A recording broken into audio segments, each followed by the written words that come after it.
Richard Sterling grabbed Marcus Chen by the collar and shoved him against the wall. "You spilled wine on my jacket." The billionaire's face twisted with disgust. A $50,000 Brioni ruined by a pathetic old man who couldn't even succeed at carrying a tray. He released Marcus, letting him stumble. "Look at you, 42 years old, gray hair working for tips. You're everything I teach my children not to become." Sterling wiped his hands on a napkin like he'd touched something diseased. What he didn't know, what would destroy his arrogance in exactly 3 hours, was that the pathetic old man understood every secret being whispered at every table tonight. 9 languages, 9 delegations, and a $500 million deal that only Marcus Chen could save. Comment your city below. Let's see how far this story travels. Marcus's back hit the wall hard. His vision blurred for a moment. The pain shot through his spine, an old injury from carrying his daughter to the hospital 18 months ago when the ambulance took too long. Sterling was already walking away laughing with his executives. "Did you see his face?" Sterling's voice carried across the service corridor. "Like a deer in headlights. These people have no ambition, no drive. That's why they end up serving drinks to men like us." Marcus stayed against the wall, breathing slowly. "Don't react. Don't speak. You need this job." His hand moved instinctively to his pocket. The photograph was still there, Lily at her 9th birthday party before the diagnosis, before everything changed. Her smile so wide it seemed to stretch beyond the edges of the picture. "Marcus." Diego appeared beside him. "Jesus, man. Are you okay? I saw what he—" "I'm fine." "That was assault. We should call the police. Sandra needs to know." "No." Marcus pushed himself off the wall, straightening his champagne-soaked shirt. "No police, no Sandra, no anything." "But he—" "Diego." Marcus gripped the younger man's shoulder.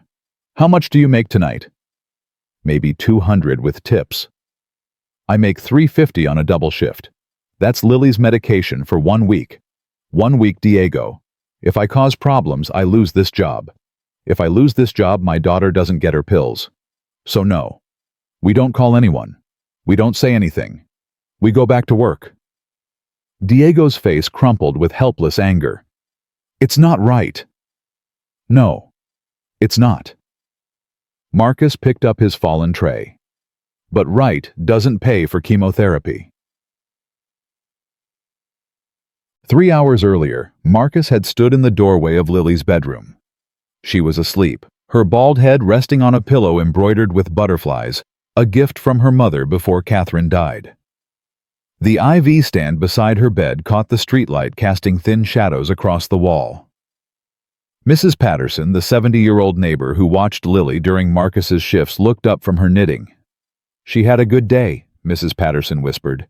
"Ate most of her dinner, even laughed at that cartoon she likes." Marcus knelt beside his daughter's bed. Her breathing was shallow but steady. The dark circles under her eyes had become permanent fixtures, like bruises that never healed. "Hey, baby girl."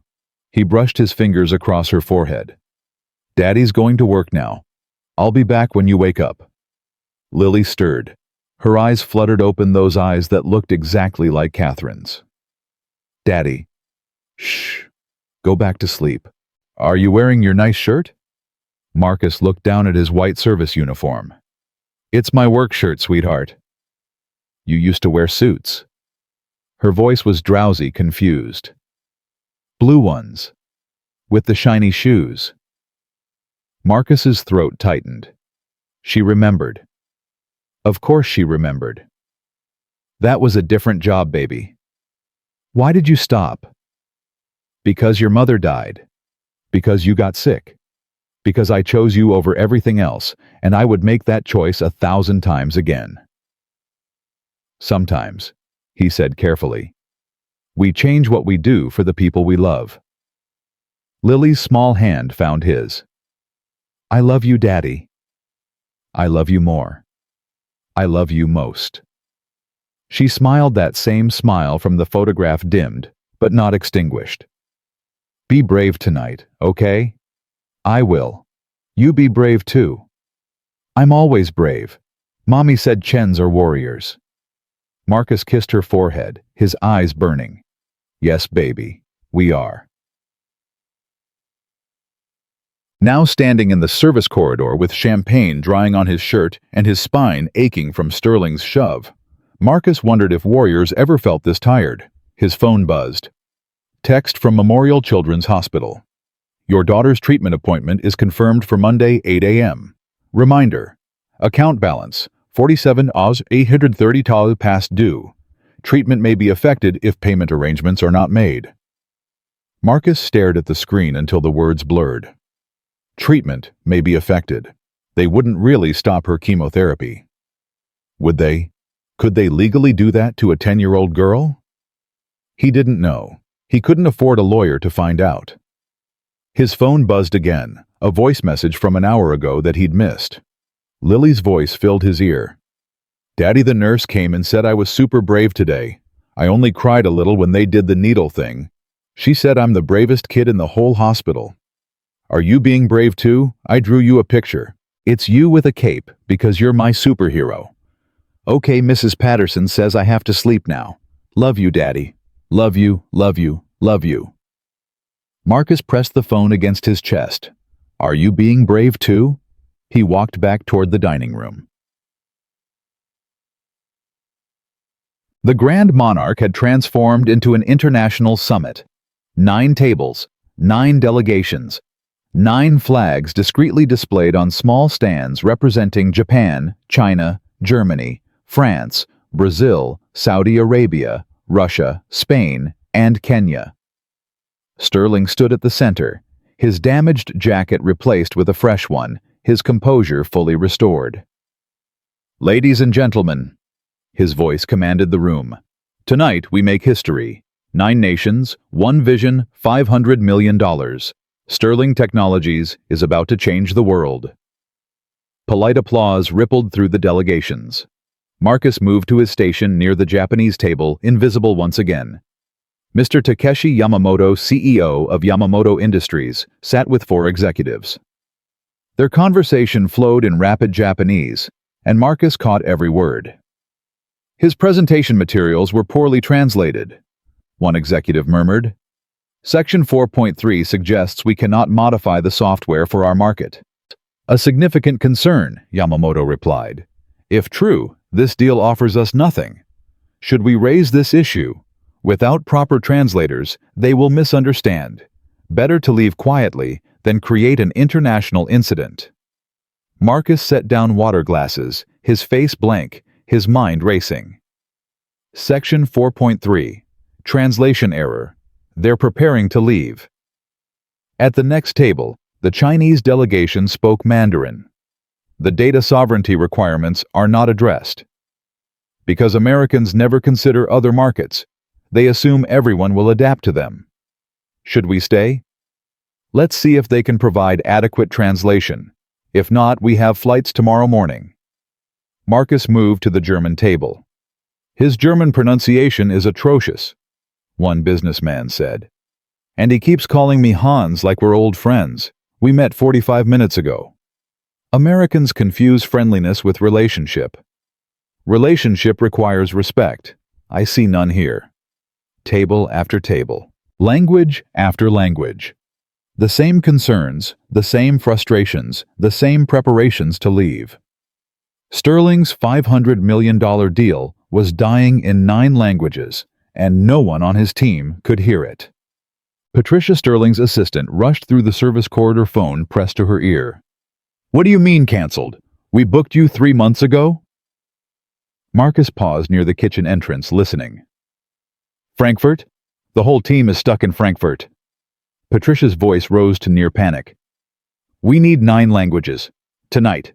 In the next 30 minutes. She ended the call, immediately dialing another number. Columbia University Language Department, please. Yes, it's an emergency. Marcus watched her pace, making call after call. Harvard, NYU, professional agencies, private translators. Every call ended the same way. No one available. It's Friday night, I understand, but... She lowered the phone, defeated. We're dead. We are completely dead. Sterling's reaction was immediate and volcanic. What do you mean, no translators? Sir, the flight from Frankfurt. I don't care about Frankfurt. I care about the 9 delegations sitting in my dining room expecting professional translation. We've called everyone. There's no one available on such short notice. Sterling grabbed Patricia's arm hard enough to make her wince. Do you understand what happens if this deal falls through? 3 years of work. Hundreds of millions in projected revenue. 200 employees who will lose their jobs before Christmas. All because you couldn't book a backup translation service. Sir, I find a solution. Each word was a separate threat. Or find a new career. He released her and stormed toward the dining room, pausing when he spotted Marcus near the kitchen. You, Sterling pointed. What are you looking at? Nothing, sir. That's right. Nothing. Because you are nothing. Sterling stepped closer, his expensive cologne filling the space between them. You know what I was doing at 42, closing my first billion-dollar deal, building an empire. And you're carrying trays and eavesdropping on conversations you couldn't possibly understand. Marcus said nothing. Sterling smiled coldly.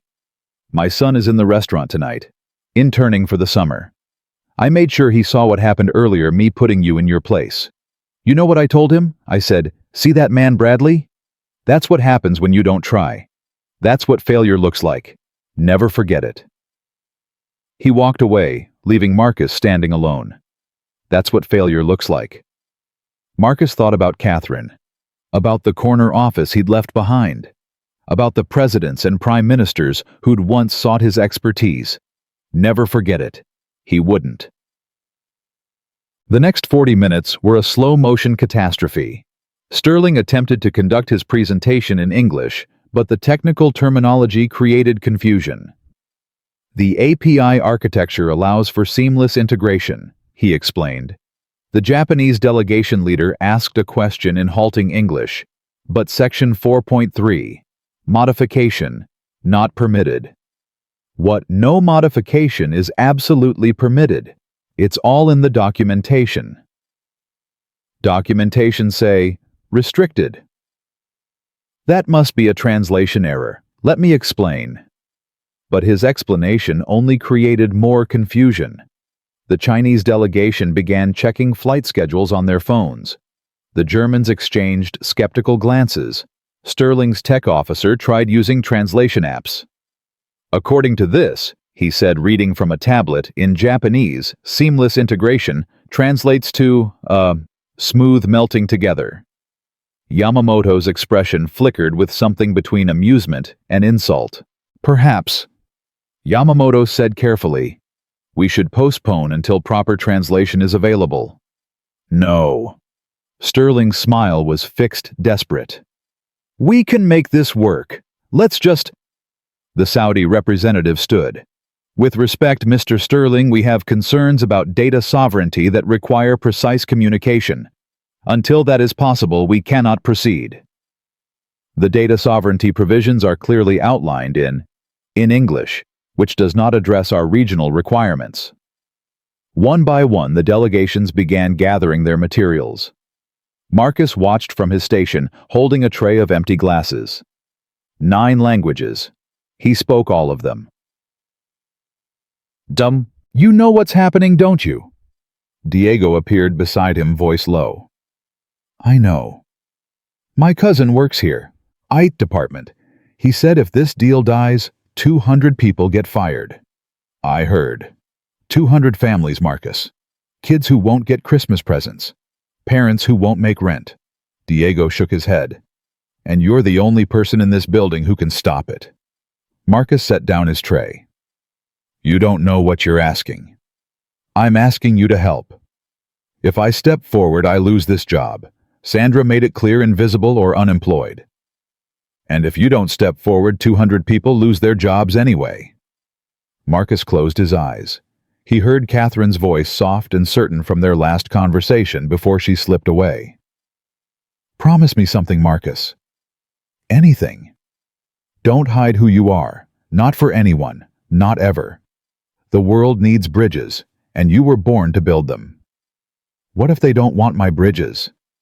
Then they'll learn. They always do. He opened his eyes. The Japanese delegation was standing. Yamamoto spoke quietly to his team preparing to leave. Yamamoto-san.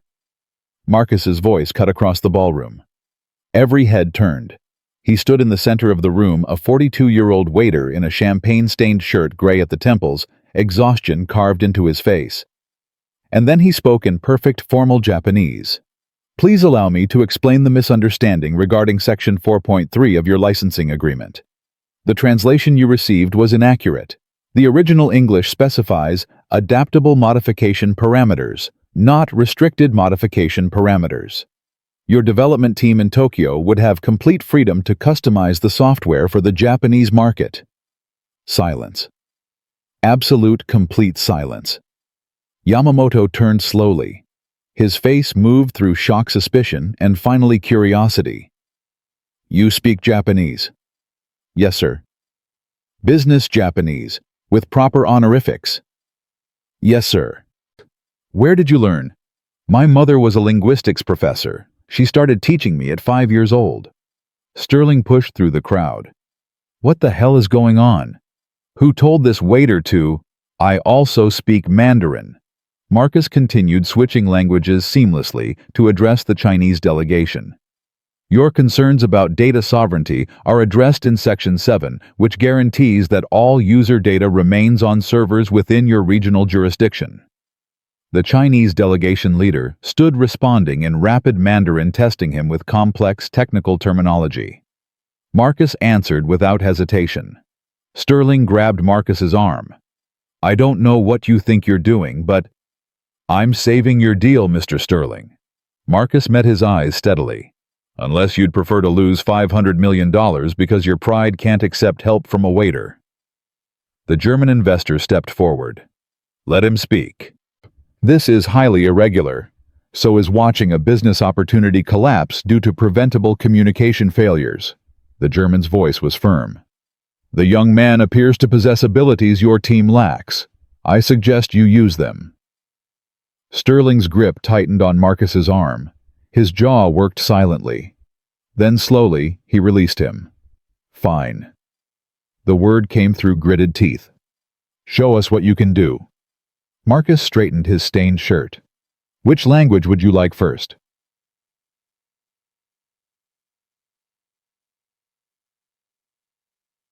What happened next would become a legend in international business circles. For 3 hours, Marcus Chen stood at the center of the Grand Monarch's dining room, simultaneously translating for 9 delegations in 9 languages. Technical specifications, legal terminology, cultural nuances, business protocols. He didn't just translate words, he built bridges. When the Russian delegation expressed concerns about security vulnerabilities, he translated their technical objections with such precision that Sterling's engineers could address them immediately. When the Saudi representatives required clarification on regional compliance, he explained the framework in Arabic using terminology specific to Gulf Cooperation Council regulations. When the Brazilian executives made a joke in Portuguese that would have been offensive if translated directly, he adapted it into culturally appropriate humor that made Sterling's team laugh with them rather than at them. Yamamoto watched with a growing amazement. Thompson-san, he said during a brief pause. No. What is your real name? Chen, sir. Marcus Chen. Chen-san, you are not a waiter. Tonight I am. But before tonight, Marcus hesitated. Before tonight, I was someone else. Who? Someone who built bridges for a living. He glanced toward his phone, thinking of Lily. But I found something more important to build. Yamamoto nodded slowly, understanding more than Marcus had said. Your bridges are exceptional, Chen-san. The best I have encountered in 30 years of international business. Thank you, sir. When this evening is complete, we should discuss your future. My future is waiting for me at home, sir. She's 10 years old and fighting leukemia. Yamamoto's expression shifted. I see. But thank you, truly. The negotiations resumed. 2. By midnight, the impossible had happened. 9 delegations, 9 signatures, $500 million. Sterling stood at the center of the room as champagne corks popped and executives exchanged handshakes. His team surrounded him, celebrating the biggest deal in company history. Marcus stood alone by the service entrance, his work complete. His phone buzzed. A photo from Mrs. Patterson Lilly, asleep clutching the drawing she'd mentioned Marcus, with a cape the words, "My Superhero Daddy," written in crayon above his head. He smiled for the first time all night. Mr. Chen, Sterling's voice. Marcus turned. The billionaire stood before him, champagne glass in hand, expression unreadable. I owe you an apology. You owe me $350 for tonight's shift. The apology is optional. Sterling's jaw tightened. I was wrong about you. What I said earlier, what I did. You shoved me against a wall, called me pathetic, used me as an example of failure for your son. I know. Do you? Sterling met his eyes. I've built a $5 billion company. I've negotiated with world leaders. He stopped struggling. I've never been so completely wrong about a person in my entire life.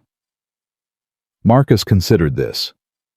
The Japanese delegation needs follow-up documentation translated by Monday. Your standard translation service will get it wrong. They use formal markers that your software doesn't recognize. I'll hire you. Name your price. Full-time position benefits, whatever you need. My daughter has an appointment Monday at 8. Her treatment costs $47,000 that I don't have. Your job offer doesn't solve either of those problems. Sterling was silent for a long moment. What if it did? Excuse me. What if the job offer included coverage for your daughter's treatment? Full medical benefits, immediate enrollment, no waiting period. Marcus stared at him. You can't just... I can do whatever I want. It's my company. Sterling's voice softened slightly. You saved me $500 million tonight. You saved 200 jobs. You saved my reputation. The least I can do is save your daughter. The words hung in the air. Marcus thought about Lily, about the hospital bills, about the treatment that might be affected if he couldn't pay. I'd need it in writing. You'll have it tonight. And I can't work traditional hours. My daughter needs me. Remote translation, flexible schedule. You work when you can, however you can. Marcus extended his hand. Sterling took it. Welcome to Sterling Technologies, Mr. Chen. One more thing. Name it. Marcus glanced toward the service corridor, where Diego and the other waiters were watching through the kitchen window. Your son Bradley, the one you used me to teach a lesson about failure. Sterling's expression flickered. Bring him to my office next week. I want to teach him a different lesson. Marcus smiled. About what success actually looks like when you're not too arrogant to see it. Later that night, Marcus sat beside Lily's bed. She was still asleep, her breathing steady, her hand curled around the superhero drawing. Mrs. Patterson had long since gone home. The apartment was quiet. Marcus pulled out his phone and looked at the email. Sterling had sent a formal job offer, with a salary that made his eyes water and benefits that would cover every cent of Lily's treatment. He set the phone aside and took his daughter's hand. Hey, baby girl, he whispered. Daddy was brave tonight. Really brave. And you know what, I think the Chens might be okay now. I think we're going to be okay. Lily stirred, but didn't wake. Marcus kissed her forehead, tasting salt from his own tears. Outside the window, the city lights sparkled like scattered diamonds. Somewhere across town, a billionaire was learning that the measure of a man had nothing to do with the clothes he wore or the tray he carried. And in a small apartment, a father held his daughter's hand and finally allowed himself to hope. The email from Sterling arrived at 3:47 a.m. Marcus read it 3 times, sitting in the dark kitchen while Lily slept in the next room. The offer was real. The salary was real.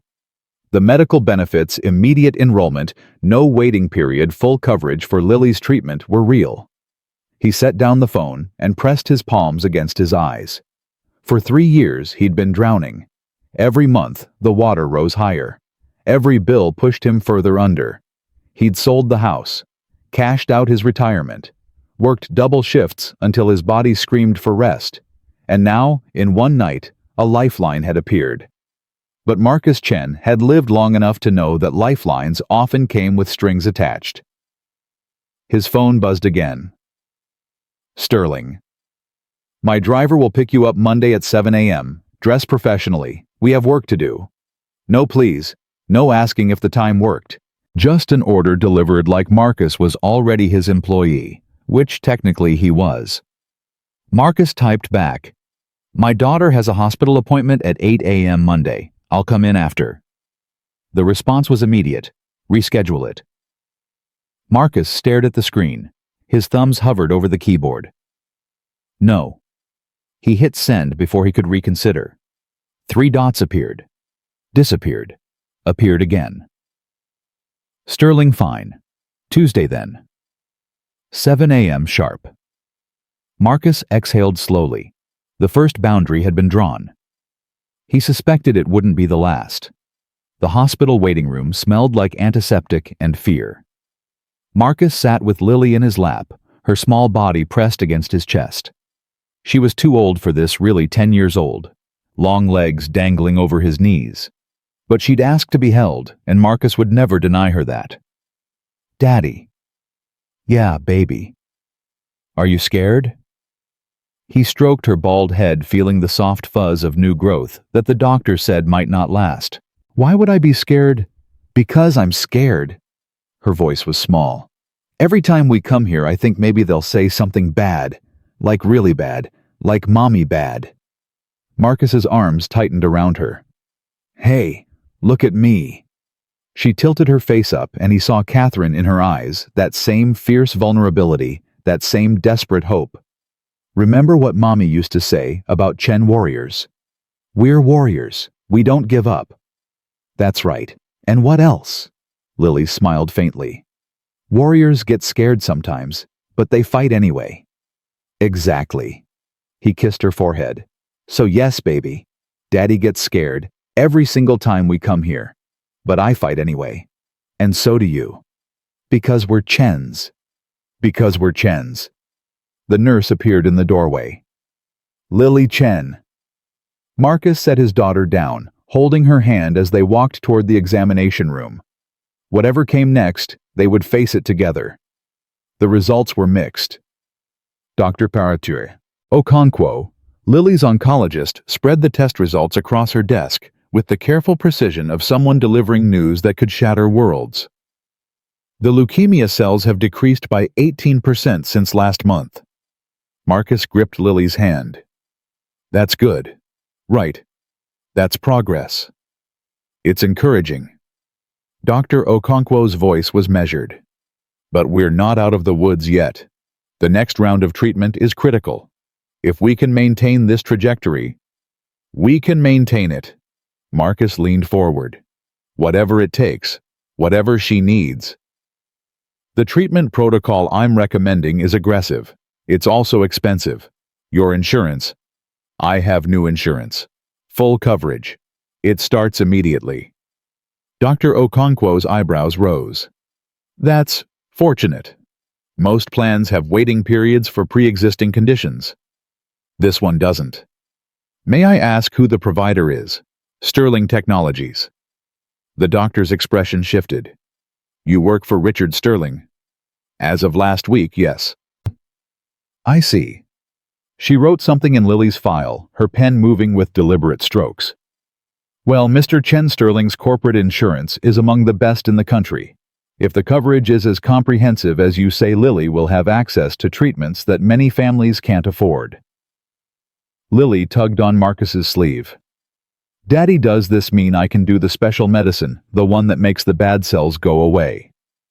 Dr. Okonkwo smiled gently. That's exactly what it means, sweetheart. Lily turned to Marcus, her eyes bright for the first time in months. See, Daddy? I told you something good would happen. Mommy said so. She talks to me sometimes when I'm sleeping. Marcus's throat closed. He pulled Lily into his arms, holding her tight enough to feel her heartbeat against his chest. Yeah, baby, he whispered. Mommy was right. Over her shoulder, he met Dr. Okonkwo's eyes. The doctor nodded once, a silent acknowledgement of battles fought and battles yet to come. Tuesday morning arrived too quickly. Marcus stood in front of his closet staring at the 3 suits he still owned.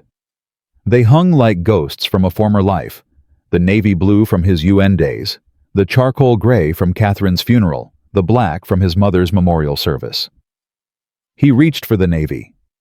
Daddy, you look fancy. Lily sat on his bed, still in her pajamas, watching him dress with wide eyes. I have to go to work today, remember? At the big building downtown. That's right. Will the mean man be there? The one who pushed you? Marcus paused, his fingers frozen on his tie.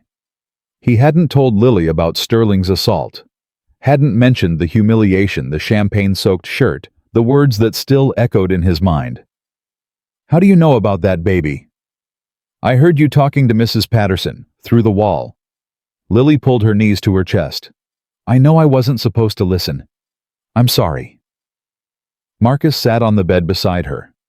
It's okay. Is the mean man your boss now? Yes. But he hurt you. He did. So why are you going to work for him? Marcus took Lily's hands in his. Her fingers were so small, so fragile. The IV bruises on her arms had faded to yellow shadows. Because sometimes, baby, we do hard things for the people we love. That man's company is paying for your medicine, your treatments, the special doctors who are making you better. So you're being brave, like a warrior. I'm trying to be. Lily leaned forward and wrapped her arms around his neck. I think you're the bravest daddy in the whole world. Marcus held her close, breathing in the scent of her strawberry shampoo. I'll be home before you go to sleep, he promised. And tomorrow after your treatment, we'll get ice cream. Any flavor you want. Even the weird purple one. Even the weird purple one. She giggled, that beautiful sound he'd been hearing less and less, and Marcus carried it with him like armor as he walked out the door. The Sterling Technologies building was a monument to wealth and ambition. 47 floors of glass and steel, it dominated the downtown skyline like a middle finger raised toward the heavens. Marcus had walked past it 100 times during his catering shifts, never imagining he'd enter through the front doors. Now he stood in the lobby, visitor badge clipped to his navy suit, waiting for someone to acknowledge his existence. The receptionist barely glanced up. Name? Marcus Chen. I'm supposed to meet with Mr. Sterling. Her fingers clicked across the keyboard. I don't see a Marcus Chen on the schedule. Check again. He hired me personally last Friday. Sir, I have the complete calendar for... Call his office. The receptionist's expression cooled. Sir, I can't simply call the CEO's office because someone claims... Patricia. Marcus remembered the assistant's name from the restaurant. His assistant.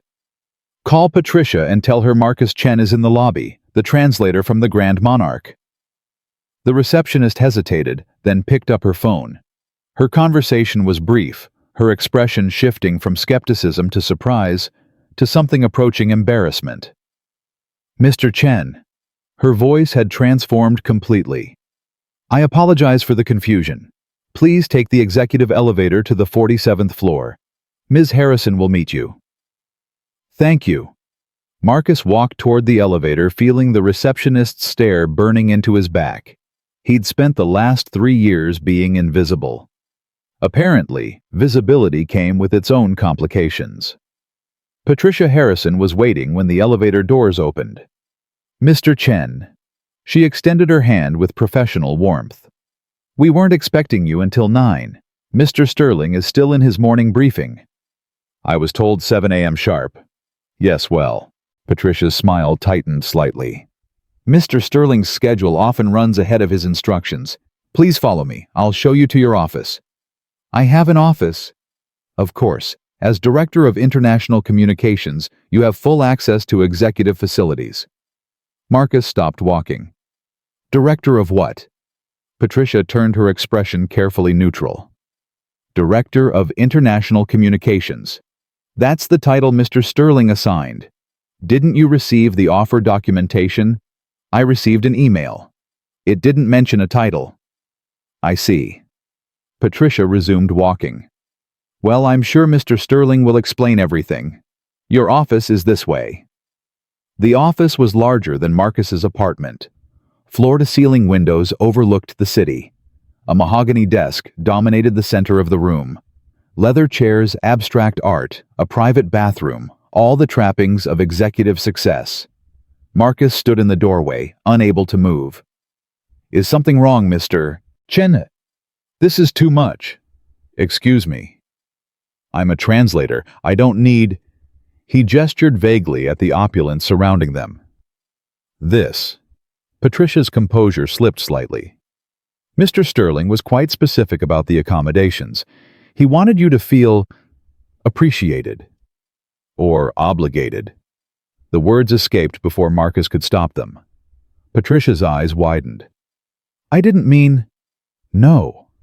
She held up a hand. You're not entirely wrong. Mr. Sterling is a complicated man. His generosity often serves multiple purposes. She paused, choosing her next words carefully. But that doesn't make it false. He was genuinely impressed by what you did Friday night. I've worked for him for 7 years. I've never seen him admit he was wrong about someone. Never. He admitted it to me. Exactly. Patricia moved toward the door. Whatever his reasons, Mr. Chen, you've earned a seat at this table. What you do with it is up to you. She left Marcus standing alone in his impossible office, wondering what exactly he'd gotten himself into. Sterling arrived at 10:47 a.m. He walked into Marcus's office without knocking, a paper cup of coffee in each hand and a tablet tucked under his arm. You came early. You said 7. I say a lot of things.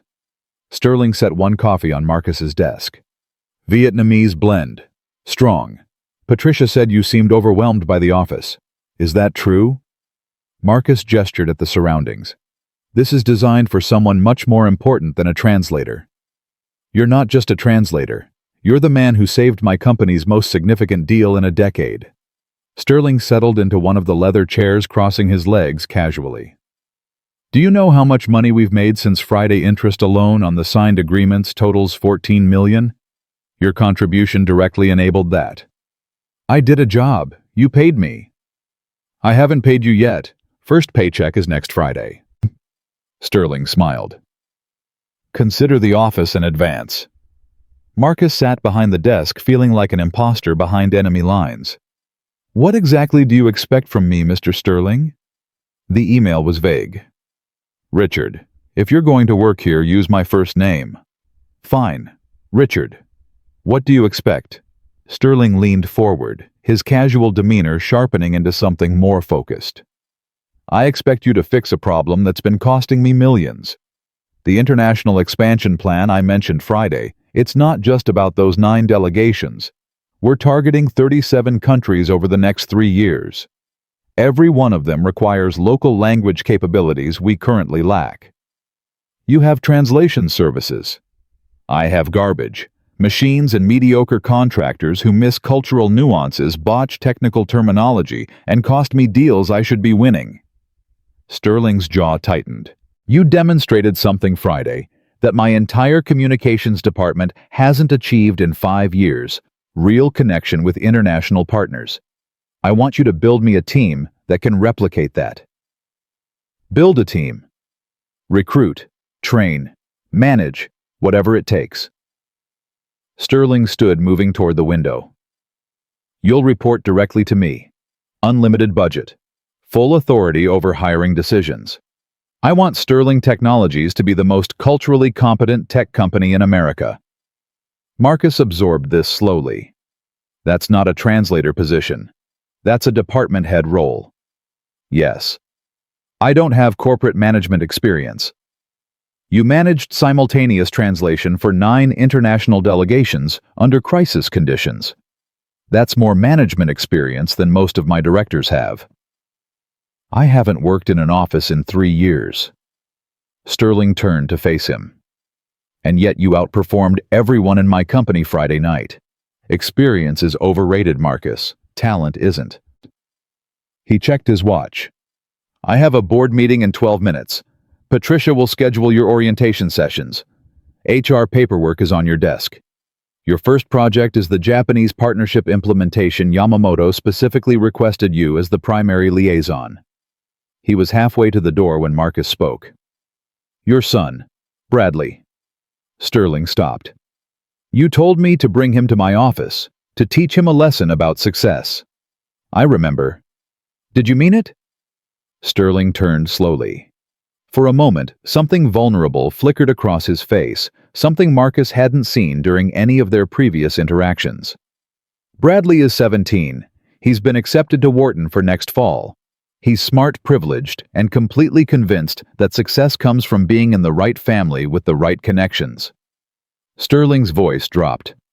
I made him that way. Every advantage I gave him became a reason to look down on people without those advantages. Friday night, when I used you as an example of failure, he stopped, jaw working. I saw him nod. I saw him agree. And I realized I was turning my son into the worst version of myself.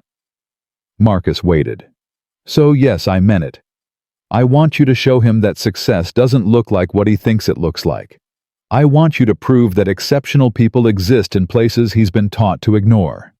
Sterling's eyes met his. I want you to help me fix my son before it's too late. The vulnerability vanished as quickly as it had appeared, replaced by Sterling's familiar armor of confidence and control. Orientation starts at 2. Don't be late. He left without waiting for a response. The orientation sessions were exhausting. HR paperwork, benefits enrollment, security protocols, IT setup, building tours, department introductions. Everywhere Marcus went, whispers followed.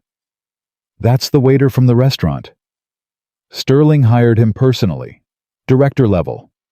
9 languages, apparently. Did you hear what happened Friday?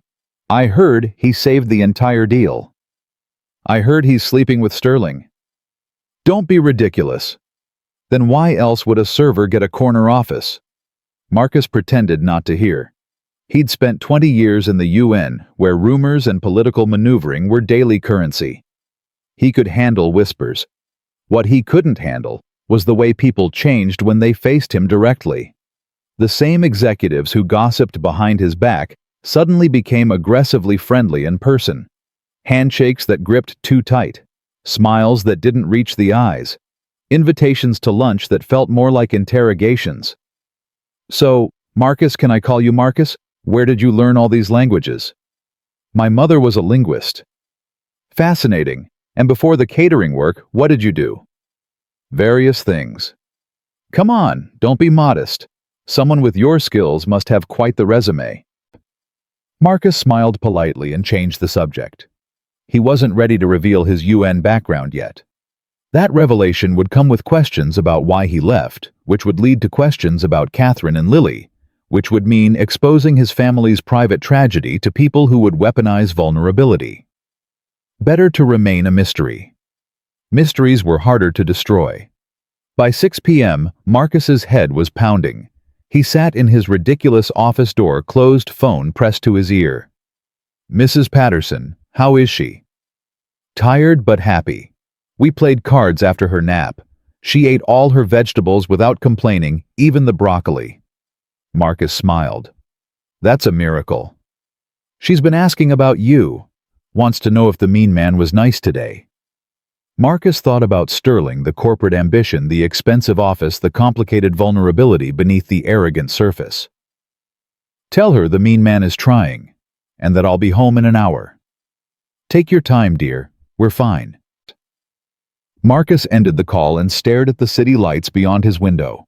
His first day was almost over. He'd survived the whispers, the orientation, the overwhelming strangeness of being seen after 3 years of invisibility. Tomorrow would be harder. The actual work would begin: the translations, the liaisons, the team building. He'd have to prove that Friday night wasn't a fluke, that his skills could function consistently in a corporate environment. And somewhere in the next few weeks, he'd have to figure out how to teach Bradley Sterling that the waiter his father had humiliated was worthy of respect. His phone buzzed. A text from an unknown number: Mr. Chen. "This is Takeshi Yamamoto. Mr. Sterling provided your contact information. I hope this isn't too forward. I wanted to express my gratitude again for Friday evening and to extend a personal invitation. My wife and I are hosting a dinner next month for selected partners. Your presence would honor us. Please consider." Marcus read the message twice. 3 years ago, he'd dined with ambassadors and prime ministers. Then he'd become invisible, a waiter, a catering worker, a man carrying trays through rooms where he didn't belong.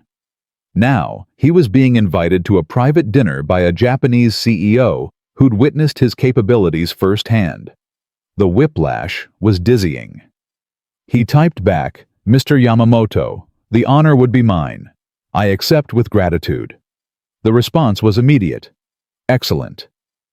Chen-san, I believe you have much to teach us all. I look forward to continued partnership." Marcus pocketed his phone and gathered his things. The mean man was trying. The Japanese CEO was impressed. The impossible office was his. But none of it mattered more than the little girl waiting for him at home, the one who still believed her father was a superhero. He had to prove her right. The apartment was quiet when Marcus arrived. Mrs. Patterson had left dinner warming on the stove: chicken soup, Lily's favorite. A note on the counter read, "She fell asleep at 7:30. Sweet dreams told me to tell you she loves you more than purple ice cream." Marcus smiled, exhaustion temporarily forgotten. He checked on Lily first. She lay curled on her side, clutching the superhero drawing she'd made, her breathing slow and steady. The new fuzz on her head seemed slightly thicker than yesterday, probably his imagination, but he chose to believe it anyway. "Hey, baby girl," he whispered. "Daddy's home." She stirred but didn't wake. He kissed her forehead and pulled the blanket higher. In the kitchen, he reheated the soup and sat alone at the small table.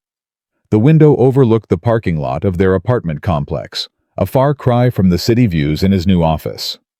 He thought about the two worlds he now inhabited: the executive suites with their mahogany desks and leather chairs, the cramped apartment with its peeling wallpaper and leaky faucet. Both were real. Both were his life. The question was whether he could survive in both without losing himself. His phone buzzed one more time. "Sterling, good first day. See you tomorrow. We have work to do." Marcus set down the phone without responding. Tomorrow, he'd face the whispers again. The skeptical executives, the complicated billionaire with the troubled son, the impossible expectations. But tonight, he had chicken soup and a daughter who loved him more than purple ice cream. That was enough. It had to be. The soup was still warm when Marcus finished. He washed the bowl slowly, letting the hot water run over his hands, watching the steam rise and disappear. Small rituals, familiar motions, anchors in a life that kept shifting beneath his feet. His phone sat silent on the counter. For the first time in 3 years, he didn't have to calculate whether he could afford tomorrow's groceries. He didn't have to check his account balance before buying Lily's medications. He didn't have to pray that his car would start one more time. The security felt strange, almost wrong. He'd grown so accustomed to survival mode that safety seemed like a trap, something that could be snatched away the moment he trusted it. Sterling could fire him tomorrow. The insurance could find a loophole. The impossible offer could reveal itself as an elaborate cruelty designed to humiliate him further. But Marcus had survived worse possibilities. He'd sat in a hospital room and watched his wife's heartbeat fade to a flat line. He'd heard the words, "Your daughter has leukemia," and kept standing. He'd carried Lily through emergency room doors when her fever spiked to 105 degrees. his legs shaking, his voice steady, because she needed him to be steady. Whatever Sterling Technologies threw at him, it couldn't be worse than that. He dried his hands and turned off the kitchen light. In the darkness, he allowed himself one small moment of hope. Maybe this would work. Maybe the job would hold.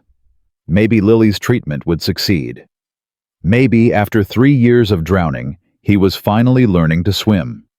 Marcus walked to his daughter's room and sat in the chair beside her bed, the same chair where Catherine had spent her final months reading stories, singing lullabies, pretending she wasn't dying. "I did something crazy, Catherine," he whispered to the empty air. "I took a job from the man who shoved me against a wall. I'm sitting in an office that costs more than our first apartment.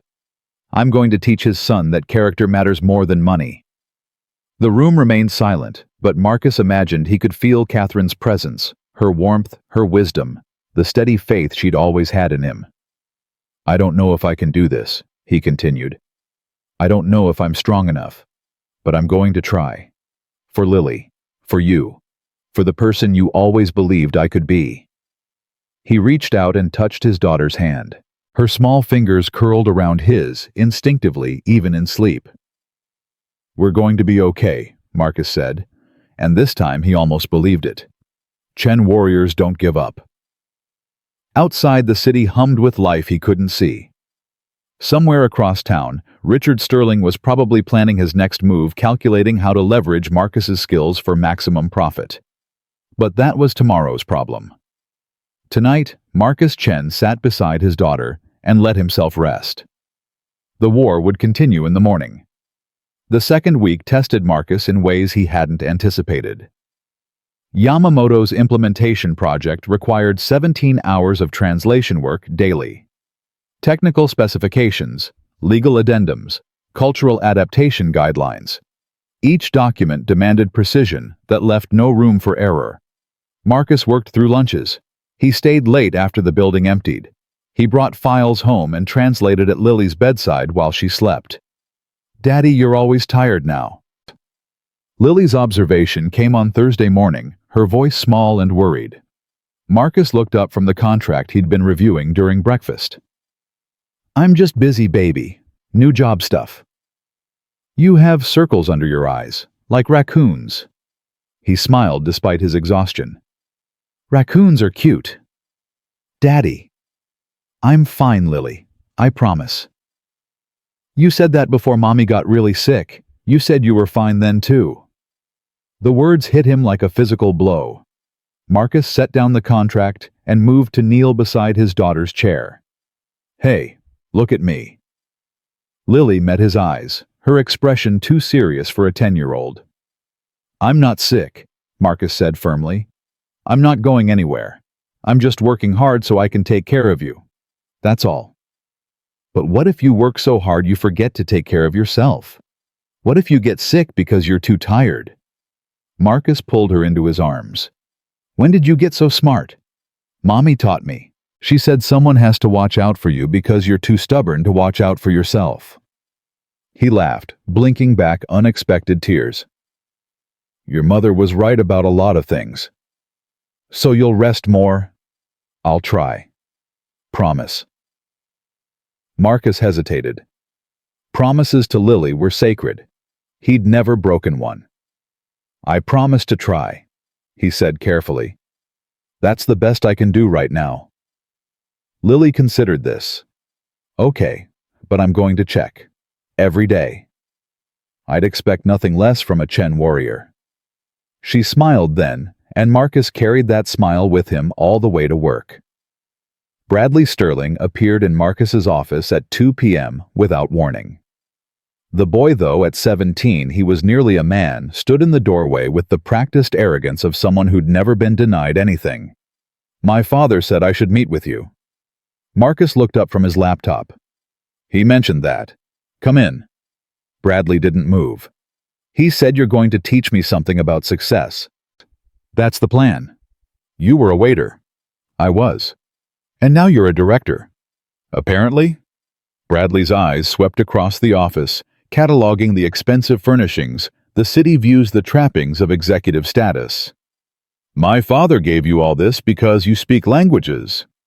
Your father gave me all this because I saved his $500 million deal. By speaking languages.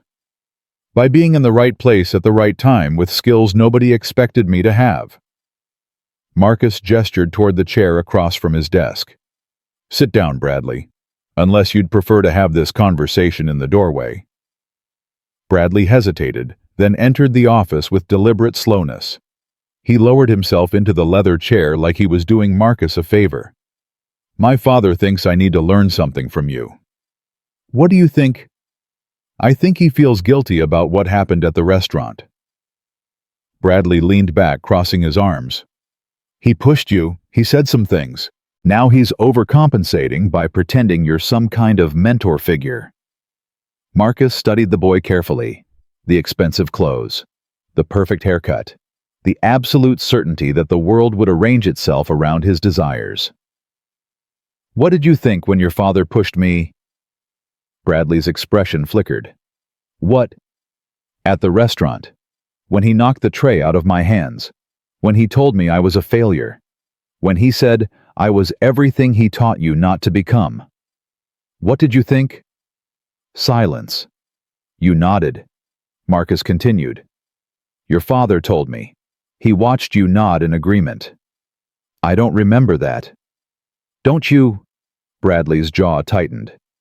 So what if I did? He was making a point. Success requires ambition. Ambition requires... He trailed off. Requires what? Looking down on people who serve your food? Treating waiters like they're subhuman. I didn't say that. You didn't have to. You nodded. Bradley stood abruptly. I don't need a lecture from my father's charity case. Charity case. Marcus remained seated, his voice calm. Is that what you think I am? What else? Some random waiter gets a director position because my dad felt bad about shoving him. That's not merit. That's guilt. Marcus leaned forward. Let me tell you what happened that night, Bradley. Your father's translation service canceled. 9 international delegations were preparing to leave. $500 million was about to walk out the door because nobody in your father's entire company could communicate effectively with the people holding the checkbooks. And you swooped in like some hero. I did my job. A job I'd trained 20 years to do. A job that required mastering 9 languages to business fluency, understanding cultural protocols for 9 different countries, and translating complex technical specifications under extreme pressure. Marcus's voice hardened. What have you trained 20 years to do, Bradley? Besides spend your father's money and look down on people who work for a living. Bradley's face flushed red. You don't know anything about me. I know you're 17 years old. I know you've been accepted to Wharton. I know you've never worked a job where someone could fire you. Never wondered if you could afford your next meal, never experienced a single moment of genuine uncertainty about your future. That's not my fault. No, it's not. Marcus stood slowly, moving around the desk. But what you do with your privilege is absolutely your fault. And right now, Bradley, you're wasting it. The boy's hands clenched into fists. I don't have to listen to this. No, you don't. You can walk out that door and tell your father I was rude to you. He might even fire me. Then you'll have won. Marcus stopped directly in front of Bradley, close enough to see the uncertainty beneath the arrogance. But you'll still be the same person tomorrow. Still nodding when powerful people humiliate the vulnerable. Still measuring human worth by bank accounts and job titles. Still completely unprepared for the moment when life takes away everything you thought you deserved. Bradley's voice dropped to a whisper. What do you know about losing things? I buried my wife 3 years ago. My daughter is fighting leukemia. I gave up a career at the United Nations to carry trays at your father's restaurant. Marcus met the boy's eyes without flinching. I know everything about losing things, Bradley. The question is whether you'll learn that lesson from someone who cares about your future or from a world that doesn't. The silence stretched between them. Bradley's expression cycled through anger, confusion, and something that might have been shame. "I should go," he finally said. "You should think." Bradley moved toward the door, then stopped. Without turning around, he asked, "Your daughter, how old is she?" 10. "And she's sick. Really sick." "Yes." "I'm sorry." The words came out awkward, unpracticed. "I didn't know." Most people don't know what others are carrying, Bradley. That's why kindness matters more than status. The boy left without responding, but he didn't slam the door, and Marcus counted that as progress. Sterling appeared in Marcus's office that evening. "Patricia tells me you met with Bradley." Marcus continued packing his bag for the night. "I did." "How did it go?" "He called me your charity case. I told him about my dead wife and sick daughter. He left." Sterling winced. "That bad? That honest?" Marcus zipped his bag closed. "Your son isn't a bad kid, Richard. He's a kid who's never been challenged, never been uncomfortable, never had to question whether the world he lives in is real. I wanted to protect him." From what struggle growth character development? Marcus shouldered his bag. Protection isn't always a gift. Sometimes it's a cage. Sterling moved to block the doorway. "I didn't come here to argue." "Then why did you come?" "The Yamamoto dinner is next Saturday. I'd like you to attend as my representative." Marcus frowned. "Yamamoto invited me personally. I was planning to attend regardless."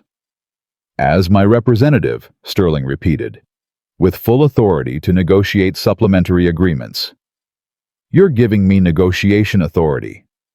"You've earned it."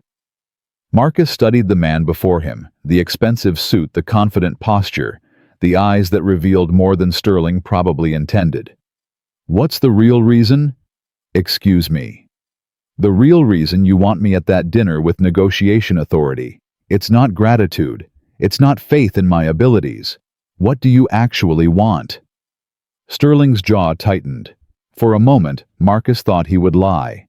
Then the billionaire's shoulders dropped slightly, a microscopic admission of vulnerability. "Yamamoto is considering expanding the partnership.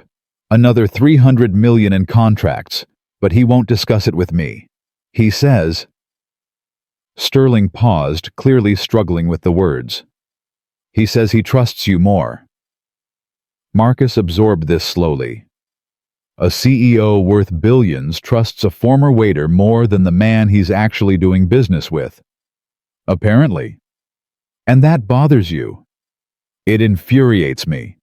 Sterling's honesty was startling.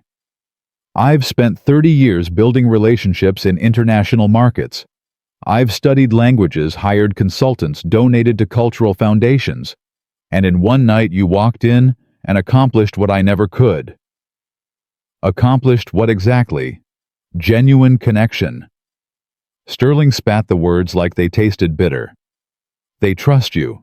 They actually trust you. I can see it in how they respond to your translations, how they request you specifically for communications. It's not just the languages. It's something else. Something I don't have." Marcus considered his response carefully.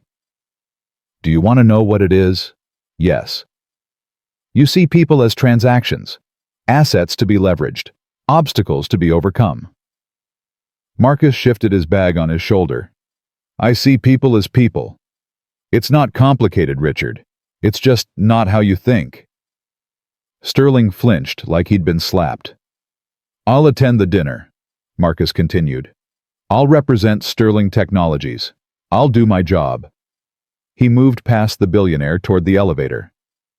"But if Yamamoto chooses to expand the partnership, it won't be because of negotiation tactics or business strategy. It will be because he believes we'll treat his people with respect. Can you promise that?" "I can promise to try." Marcus smiled faintly. "That's what I told my daughter this morning. She accepted it." He pressed the elevator button. "I suppose I can too." The doors opened. Marcus stepped inside. "Chen." He turned. Sterling stood in the hallway looking somehow smaller than usual. "Thank you. For talking to Bradley. For being honest with him. Most people just tell him what he wants to hear." Most people are afraid of losing something. I've already lost enough that fear doesn't control me anymore. The elevator doors closed between them. Lily's treatment continued through the following week. Marcus adjusted his schedule ruthlessly, blocking Monday and Wednesday mornings for hospital appointments, regardless of what Sterling's calendar demanded. Mr. Chen, Mr. Sterling has a conference call at 8. Move it to 10. But the Tokyo office. Move it to 10 or find someone else to translate. Patricia learned quickly that Marcus's daughter came first. Always first. Non-negotiably first. The treatments were brutal. Lily emerged from each session, pale and trembling, her body fighting both the cancer and the chemicals designed to destroy it. Marcus carried her to the car, held her hair back when she vomited, lay beside her on the bathroom floor, when she was too weak to move to her bed. "Daddy? Yeah, baby? Am I going to die like Mommy?" Marcus's heart stopped. The question had been coming for months. He'd seen it building in her eyes, in her silences, in the way she watched him when she thought he wasn't looking. "No," he said firmly. "You're not." "But how do you know?" "Because your treatment is working. Dr. Okonkwo showed me the numbers. The bad cells are going away." Mommy's treatment was supposed to work too. Marcus pulled Lily closer, feeling her fragile body against his chest. "Mommy's cancer was different, sweetheart. It was already too far along when they found it. Yours was caught early. The medicine is working. But sometimes medicine stops working. Hannah's mom said so. Hannah's mom said sometimes God decides." "Lily." Marcus lifted her chin, forcing her to meet his eyes. "I'm not going to lie to you. I don't know what's going to happen. Nobody does. But I know that right now, today, you're fighting and winning. That's all that matters. Today. What about tomorrow? Tomorrow we fight again. And the day after that. And the day after that. Until I'm better. Until you're better." Lily's eyes filled with tears. "I'm scared, Daddy." "I know, baby. I'm scared too. You are. Every single day. But remember what Mommy said about Chen warriors. We get scared, but we fight anyway." "That's right." Marcus kissed her forehead. "We fight anyway. Together. Always together." Lily wrapped her thin arms around his neck. "I love you, Daddy. I love you more. I love you most." They held each other on the bathroom floor until Lily's trembling stopped and her breathing slowed into sleep. Marcus carried her to bed, tucked her in, and sat in Catherine's chair until dawn crept through the window.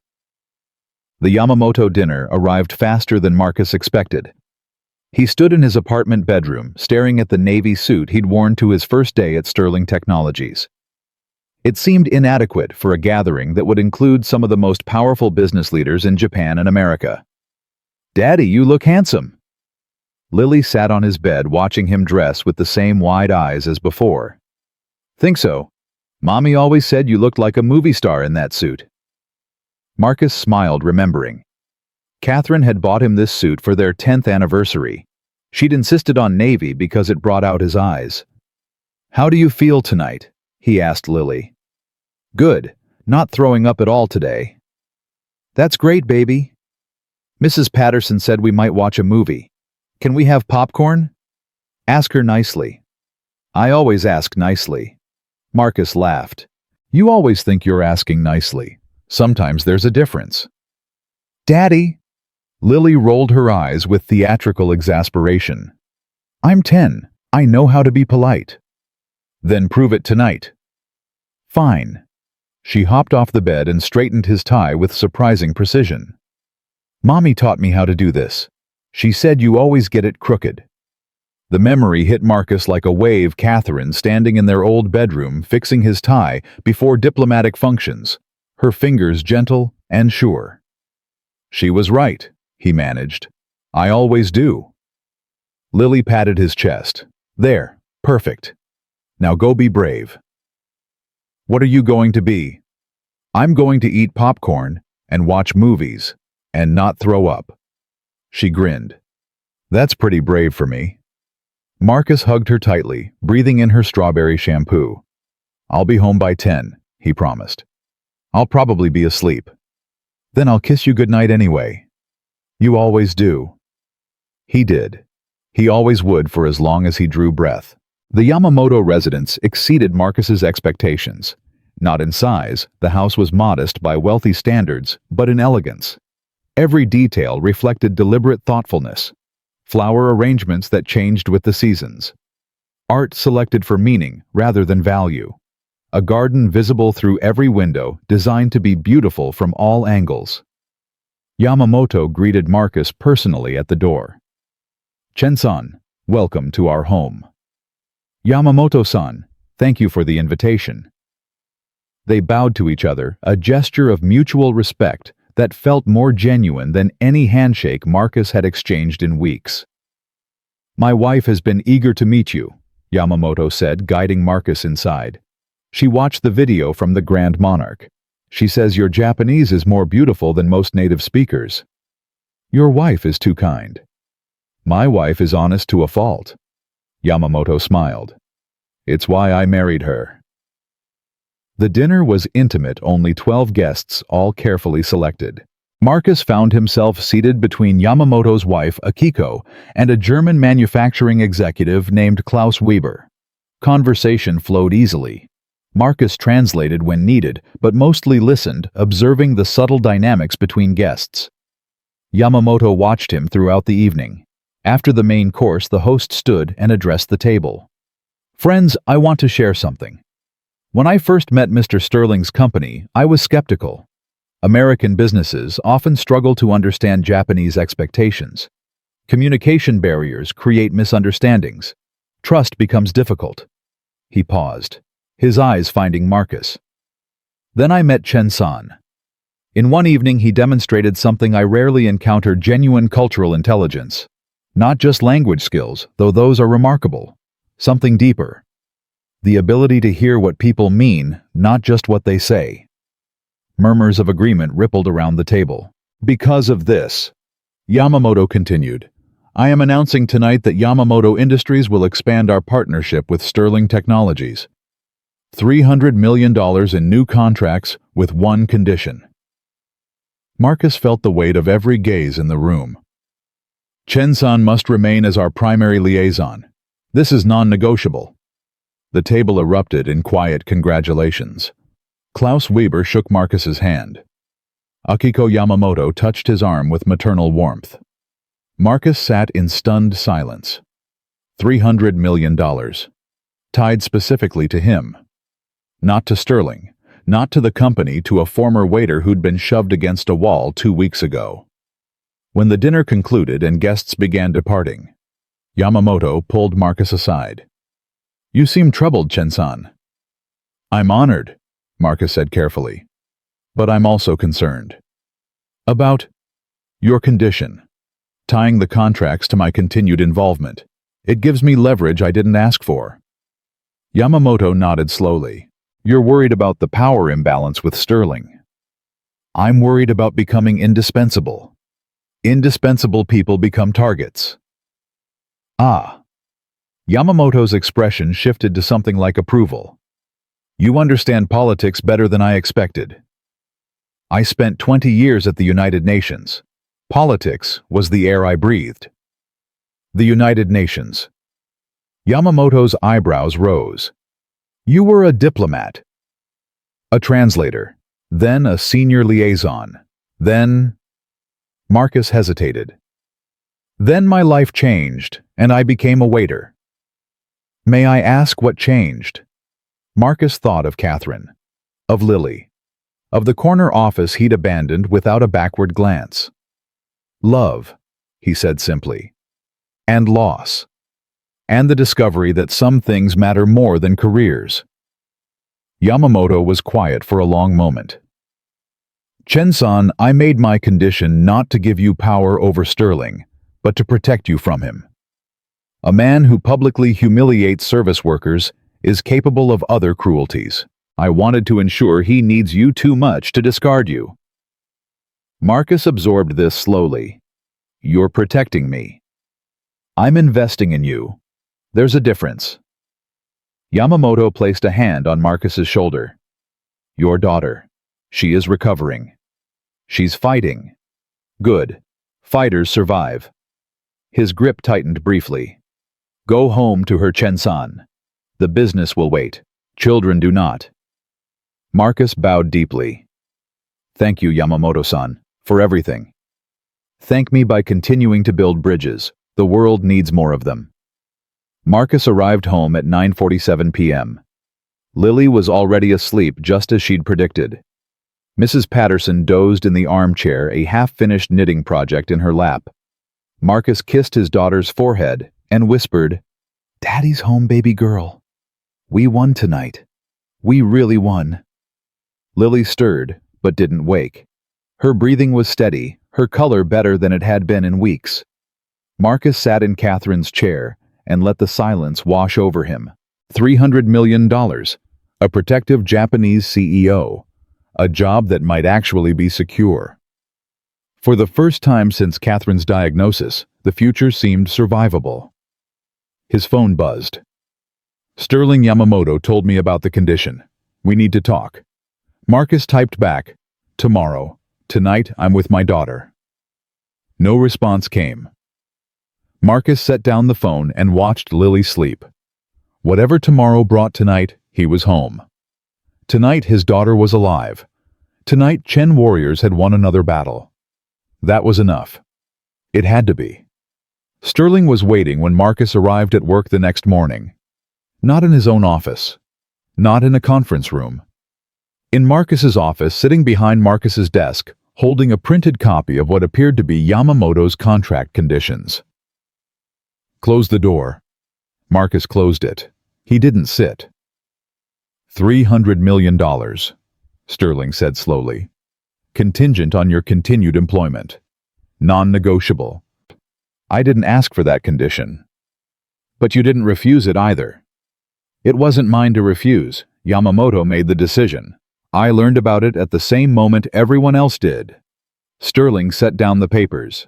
His expression was unreadable, a dangerous blankness that Marcus recognized from their first encounter at the Grand Monarch. Do you understand what this means? Chen. It means Yamamoto trusts me. It means I can't fire you. Sterling's voice hardened. It means you could walk into this office tomorrow, insult my mother, spit on my desk, and I'd have to smile and ask if you needed anything else. $300 million of leverage. Held by a man who was serving canapes 3 weeks ago. Marcus moved to stand across from Sterling, the desk between them like a battle line. Is that what concerns you, that you've lost control? I never lose control. You lost it at the Grand Monarch. You shoved a waiter because he accidentally brushed against your jacket. That's not control. That's rage looking for a target. Sterling's jaw tightened. Careful, Chen. Why, you just admitted you can't fire me. Marcus sat down in one of the visitor chairs, deliberately choosing the inferior position. So, let's be honest with each other. What's really bothering you? The silence stretched. Sterling looked away first, a small victory that Marcus noted without satisfaction. I built this company from nothing. Sterling's voice was quieter now. 27 years old, fresh out of Stanford, working from a garage in Palo Alto. I coded the first prototype myself. Pitched investors while sleeping in my car. Lost my first marriage because I cared more about market share than my wife's happiness. I didn't know you'd been married before. Most people don't. Bradley's mother was wife number 2. She lasted longer 6 years before deciding that being married to Sterling Technologies wasn't worth the isolation. And Bradley. Bradley was 8 when she left. He chose to stay with me because I could afford the better school district. Sterling's laugh was bitter. My own son picked me for financial convenience, and I convinced myself that was a form of love. Marcus waited. When you walked into that restaurant, Sterling continued, I saw someone who reminded me of myself at 25, hungry, talented, desperate for a chance. But there was something different about you, something that made me uncomfortable. What? You weren't desperate. Sterling met his eyes. You were serving trays and cleaning up spilled drinks, and you weren't desperate. You carried yourself like a man who'd already achieved everything he needed. That kind of peace? I've never had it. I don't know how to get it, and seeing it in someone I was supposed to be superior to. He stopped. Made you angry. Made me cruel. The admission hung between them. I've spent my entire life believing that success required certain sacrifices, Sterling said. Relationships, empathy, basic human decency. I told myself those things were weaknesses, obstacles to be eliminated. And then you walked in speaking 9 languages, saved my company's most important deal, and proved that someone could achieve excellence without becoming a monster. Marcus let the words settle. I'm not excellent, he said finally. I'm just trained. Languages came easy to me because my mother made them fun. Everything else, the career, the achievements came from hard work and fortunate circumstances. You're excellent, Sterling repeated firmly. Don't diminish that. I've hired dozens of translators over the years. None of them could do what you did at the Grand Monarch. None of them could connect with Yamamoto the way you did. Excellence isn't just skill, Chen. It's character. And you have both. So do you. Sterling blinked. Excuse me. You're sitting in my office admitting you were wrong. You're trying to understand why you behaved badly instead of defending yourself. You asked me to help your son become a better person. Marcus leaned forward. Those are choices, Richard. Good choices. They suggest character that you've buried under 30 years of bad habits, but character nonetheless. You're being generous. I'm being accurate. Marcus stood. Now, what are you going to do about Yamamoto's condition? Sterling also stood, moving around the desk. What do you suggest? Accept it. Stop seeing my value as a threat and start seeing it as an asset. Build a company culture where people like me, people with unusual backgrounds and unexpected skills, are cultivated rather than dismissed. That would require fundamental changes to how we operate. Yes, it would. Sterling was quiet for a long moment. Bradley told me about your conversation, he said finally. He said you challenged him, made him think about things he'd never considered. Did it help? I don't know yet, but he's been different since then. Quieter, more thoughtful. Sterling paused. He asked if he could volunteer at a homeless shelter this weekend. He's never asked to volunteer for anything in his life. Marcus allowed himself a small smile. That's a start. It's more than I expected. Sterling extended his hand. I'm sorry, Chen, for the Grand Monarch, for questioning your abilities, for everything. Marcus took his hand. Apology accepted. What now? Now we have work to do. The Japanese implementation needs finalization by Friday. The German delegation arrives next week for the European expansion talks, and your son needs someone to drive him to that homeless shelter. Sterling raised an eyebrow. You're volunteering? I'm suggesting you do it yourself. Bradley doesn't need another mentor. He needs his father to show up. I don't know how to connect with him anymore. Then learn. That's what fathers do. Marcus released Sterling's hand. I'll handle Yamamoto. You handle Bradley. We'll both do things that scare us. Sterling smiled a genuine smile, perhaps the first Marcus had seen from him. Deal. The week that followed was the most demanding of Marcus's career. Yamamoto's implementation required constant communication between Tokyo and San Francisco. Time zone differences meant Marcus worked split shifts early mornings, for Japanese calls late evenings, for American meetings, stolen hours in between, for Lily. Daddy, you're not sleeping again. Lily's voice caught him reviewing documents at 2 a.m. Thursday morning. She stood in her bedroom doorway, pale and thin, but stronger than she'd been a month ago. I thought you were asleep, baby. I was, but I heard you typing. She padded across the floor and climbed onto the couch beside him. Mommy used to find you working late too.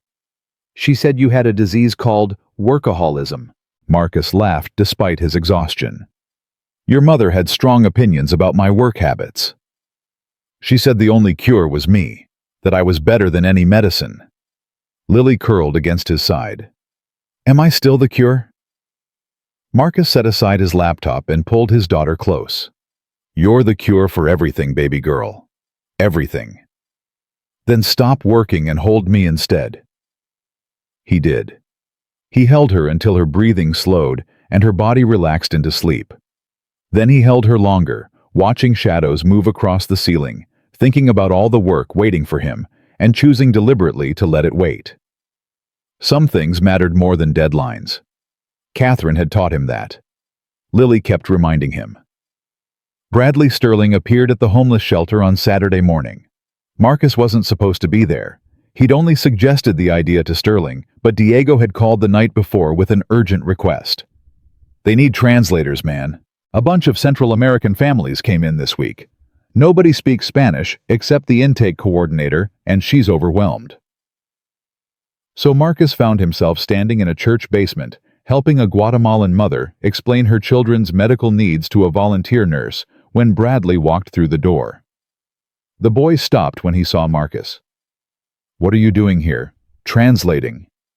Marcus finished with the Guatemalan family and turned to Bradley. What are you doing here? My father was supposed to come. He got called into an emergency meeting. Of course he did. He said you might be here instead. That's why I came anyway.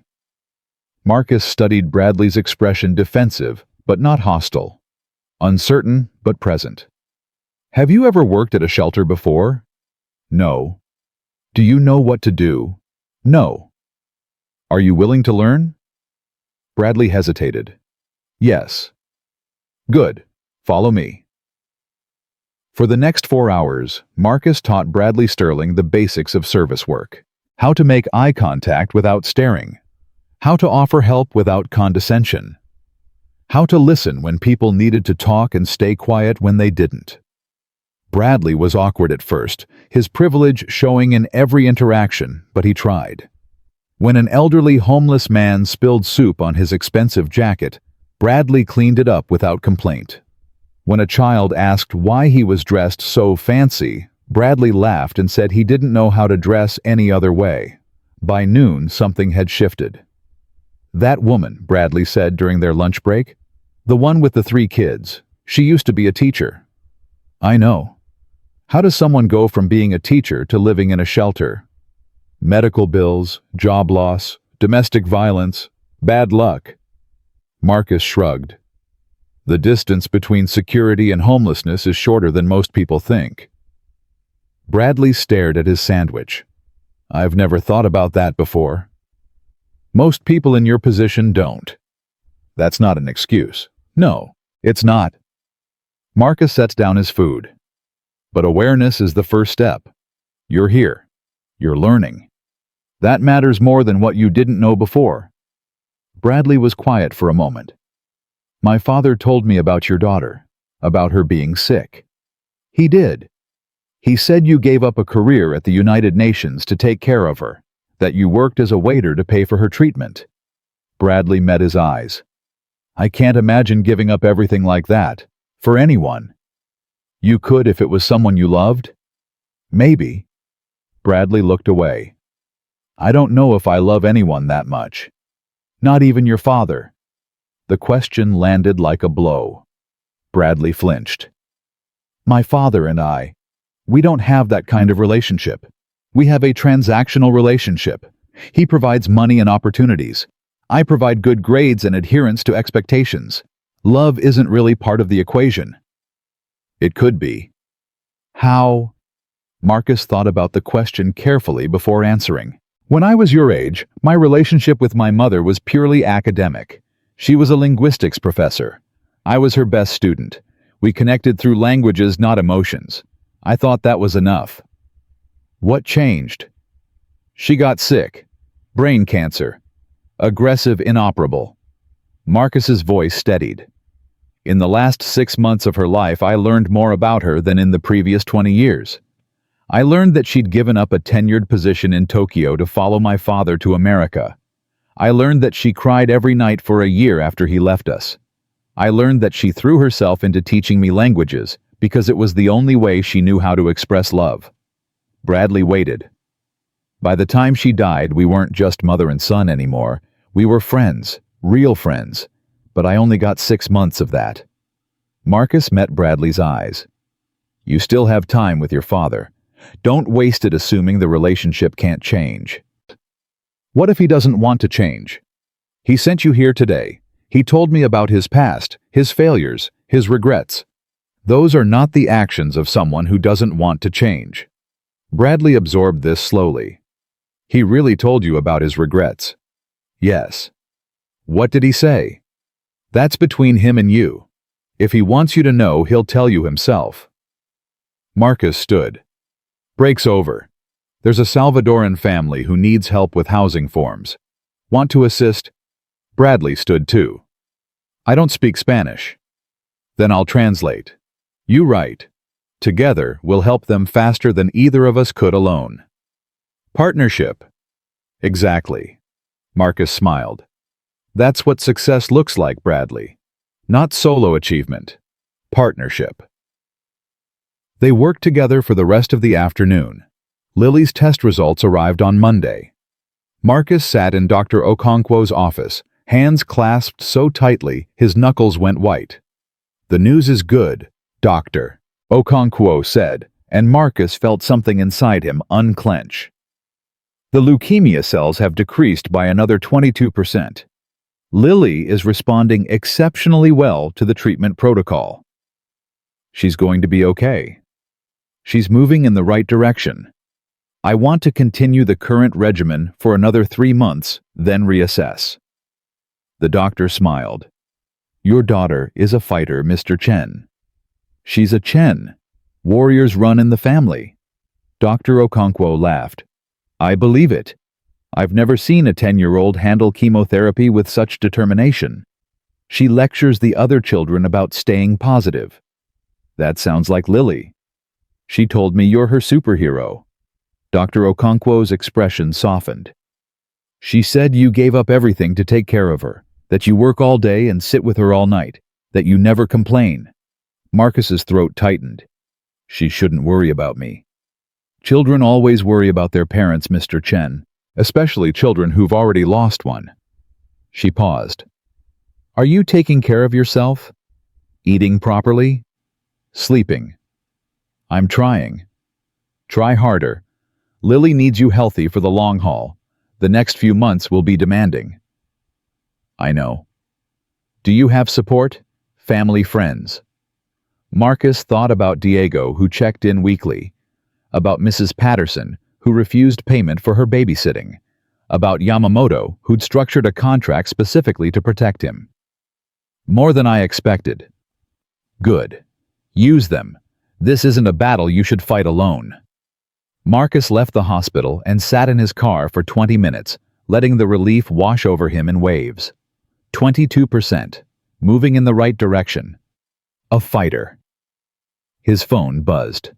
Sterling. How did the appointment go?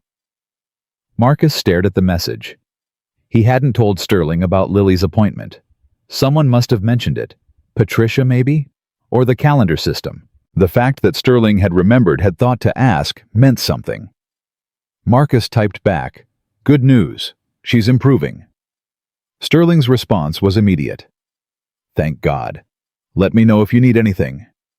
Marcus pocketed the phone and started the car. Something was changing at Sterling Technologies.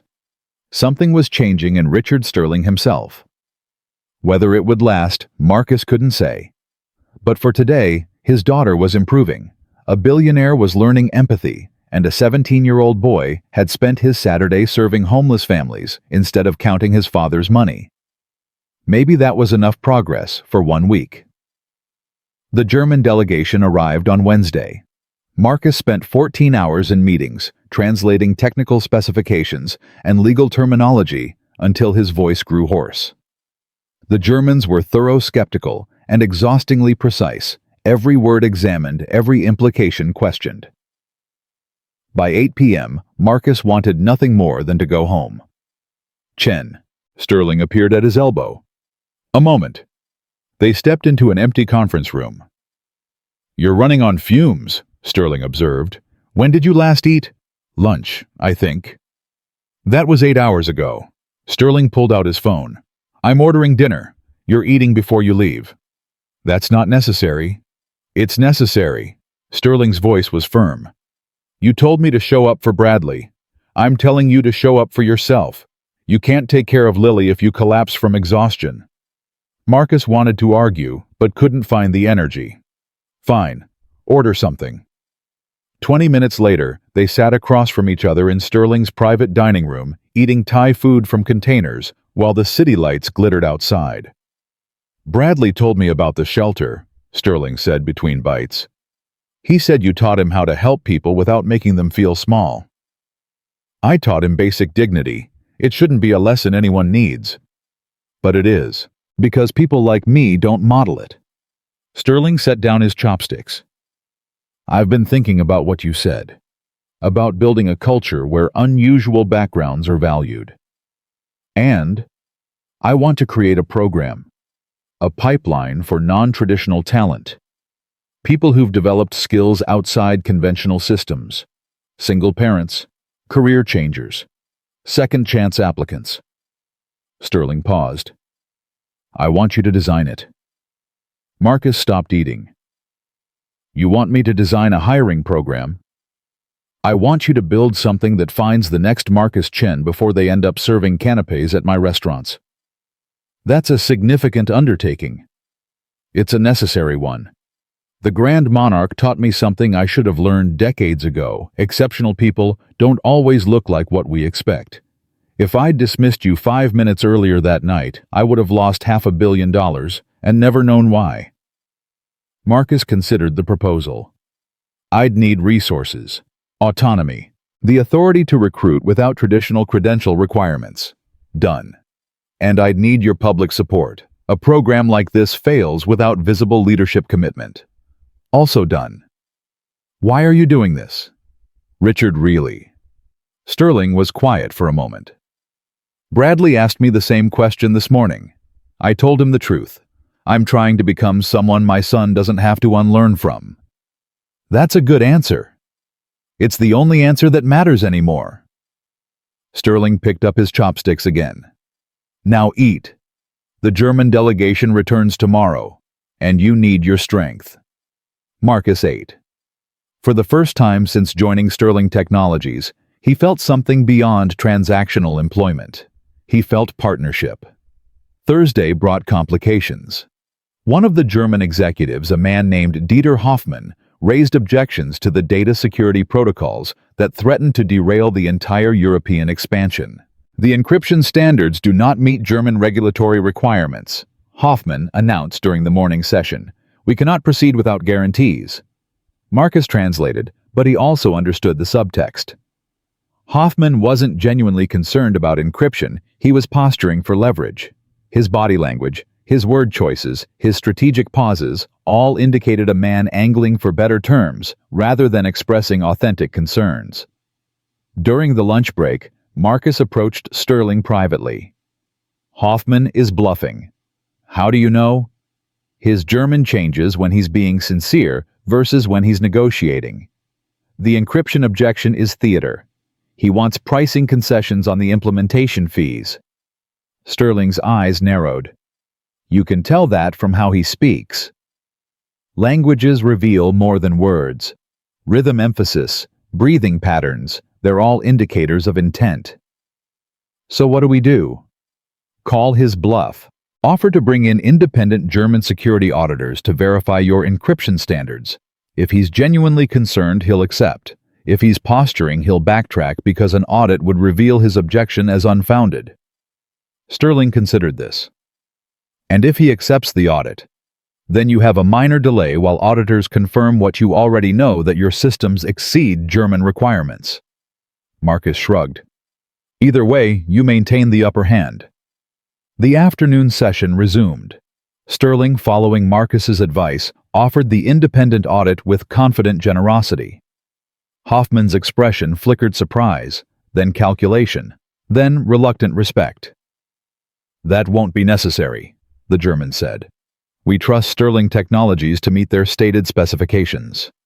Then we have an agreement. We have an agreement. The contracts were signed by 4 p.m. Sterling found Marcus afterward. How did you know? I told you. Languages reveal intent. That's not just translation.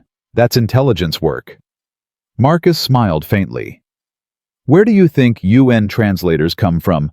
We're all trained in communication analysis, detecting deception, reading subtext, understanding what people mean beyond what they say. It's part of the job description. I've had corporate negotiators who couldn't do what you did today.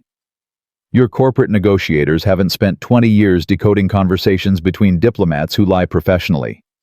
Sterling laughed a genuine surprised laugh. You continue to exceed expectations, Chen. I continue to do my job. No. You continue to redefine what excellence looks like. Sterling clapped him on the shoulder. Go home. See your daughter. You've earned the rest of the week off. Marcus didn't argue. Some victories deserved celebration. Lily was waiting when Marcus arrived home.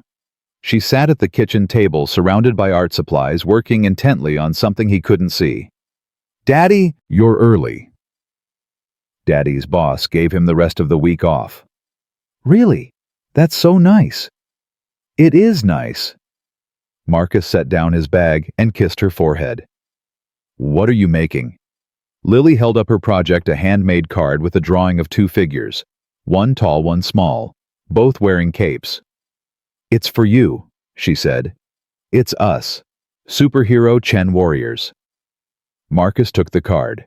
The drawing was simple but full of love, bright colors, careful lines, hearts floating around both figures. This is beautiful, baby. Read the inside. He opened the card. In Lily's careful handwriting, Dear Daddy, thank you for being brave. Thank you for working hard. Thank you for holding me when I'm scared and sitting with me when I'm sick. You're the best daddy in the whole world, and I love you more than purple ice cream. Love your warrior princess, Lily P.S. Mommy says hi. She told me in a dream. Marcus's eyes blurred. He knelt beside Lily and pulled her into his arms. I love it, he whispered. I love you. I love you more. I love you most. They held each other in the kitchen, 2 warriors resting between battles, surrounded by art supplies and evidence of hope.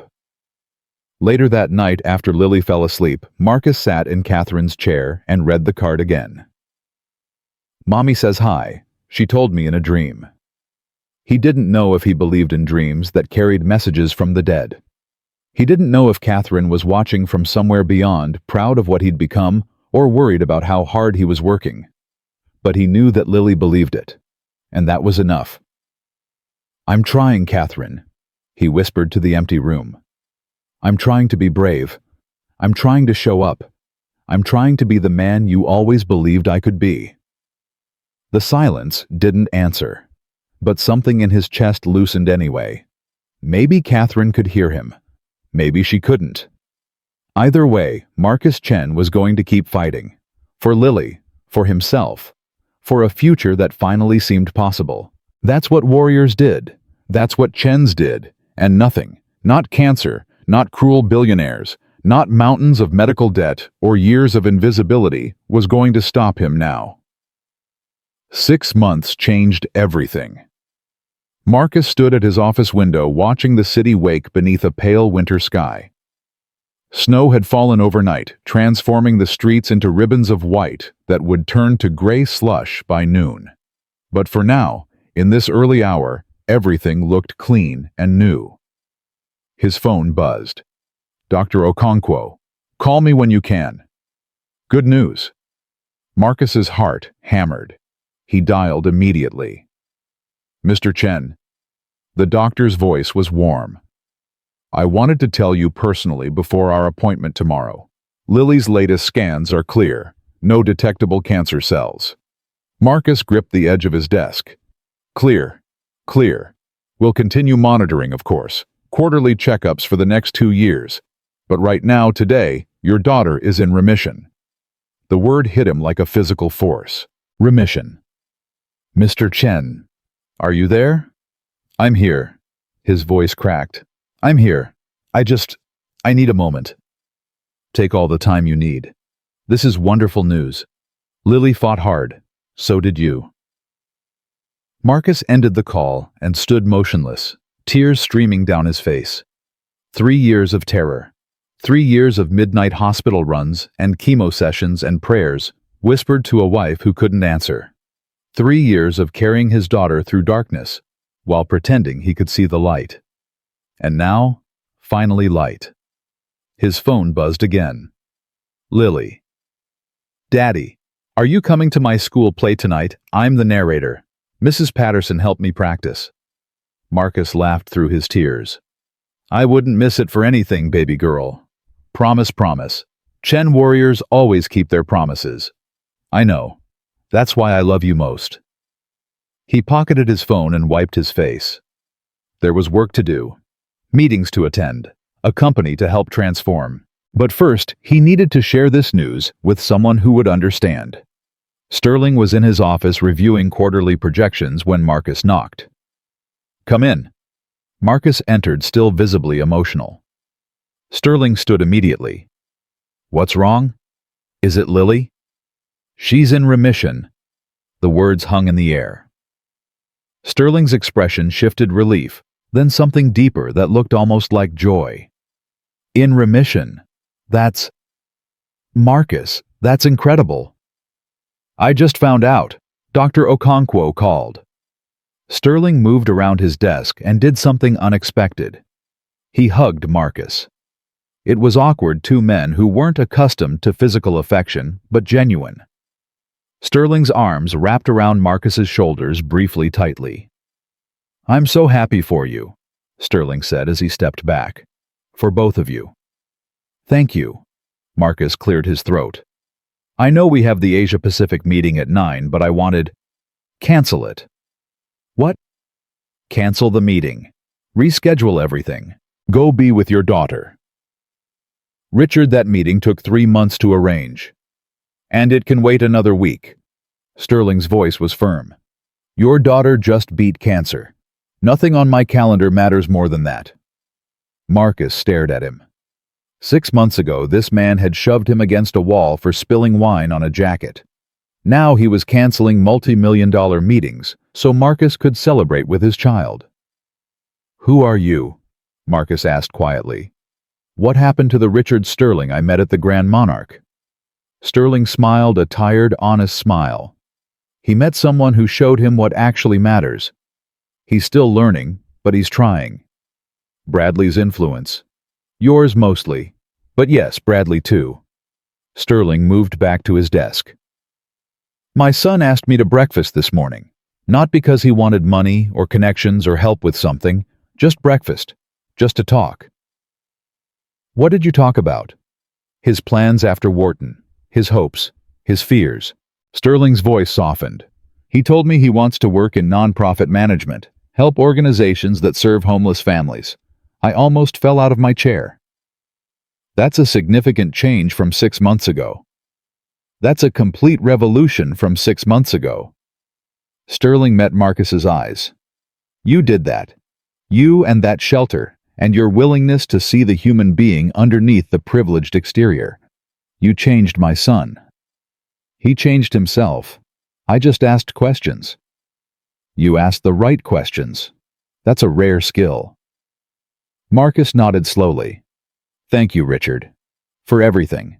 The job, the insurance, the space to be a father first and an employee second. Thank you for showing me that those priorities aren't mutually exclusive. Sterling pulled out his phone. Now go. Patricia will handle the rescheduling. I'll see you Monday. Monday. Take the rest of the week. Doctor's orders. Well, CEO's orders, which might actually carry more weight. Marcus laughed. I'll see you Monday. He left Sterling's office feeling lighter than he had in years. Lily's school play was that evening. Marcus arrived early, claiming a seat in the front row of the small auditorium. Around him, parents chatted and checked their phones, waiting for the performance to begin. Mrs. Patterson sat beside him, knitting needles, clicking softly. You told her about the test results. I'm saving it for after the play. I don't want her distracted. She's going to be over the moon. I know. Marcus smiled. I'm going to let her pick any restaurant she wants for dinner, even the expensive one with the weird purple drinks. Mrs. Patterson laughed. She'll bankrupt you with desserts. Worth it. Worth every penny. The lights dimmed, the curtain rose, and there was Lily standing at a podium with a microphone wearing a costume that sparkled under the stage lights. She looked healthy, stronger than she'd been in months. Her hair, growing back in soft curls, peeked out from under a decorative headband.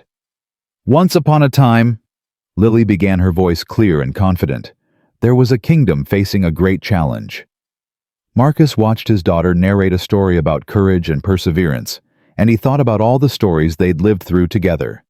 The hospital rooms and the late-night fears and the moments when hope seemed impossible. She was here. She was healthy. She was standing on a stage telling stories, living the life Catherine had dreamed for her. When the play ended and the applause faded, Lily ran to Marcus and jumped into his arms. Daddy, did you see I didn't forget any words? You were perfect, baby girl. Absolutely perfect. Mrs. Patterson said I have good stage presence. What's stage presence? It means people want to watch you. It means you shine. Lily beamed. Like a star. Like the brightest star. He held her tightly, breathing in her strawberry shampoo, feeling her heartbeat against his chest. Lily, I have something to tell you. What? Dr. Okonkwo called today. Your tests came back. Lily's body tensed. And the cancer is gone. You're in remission. You beat it, baby. For a moment, Lily didn't react. Then her arms tightened around Marcus's neck, and she began to cry, huge gulping sobs that shook her entire body. Really?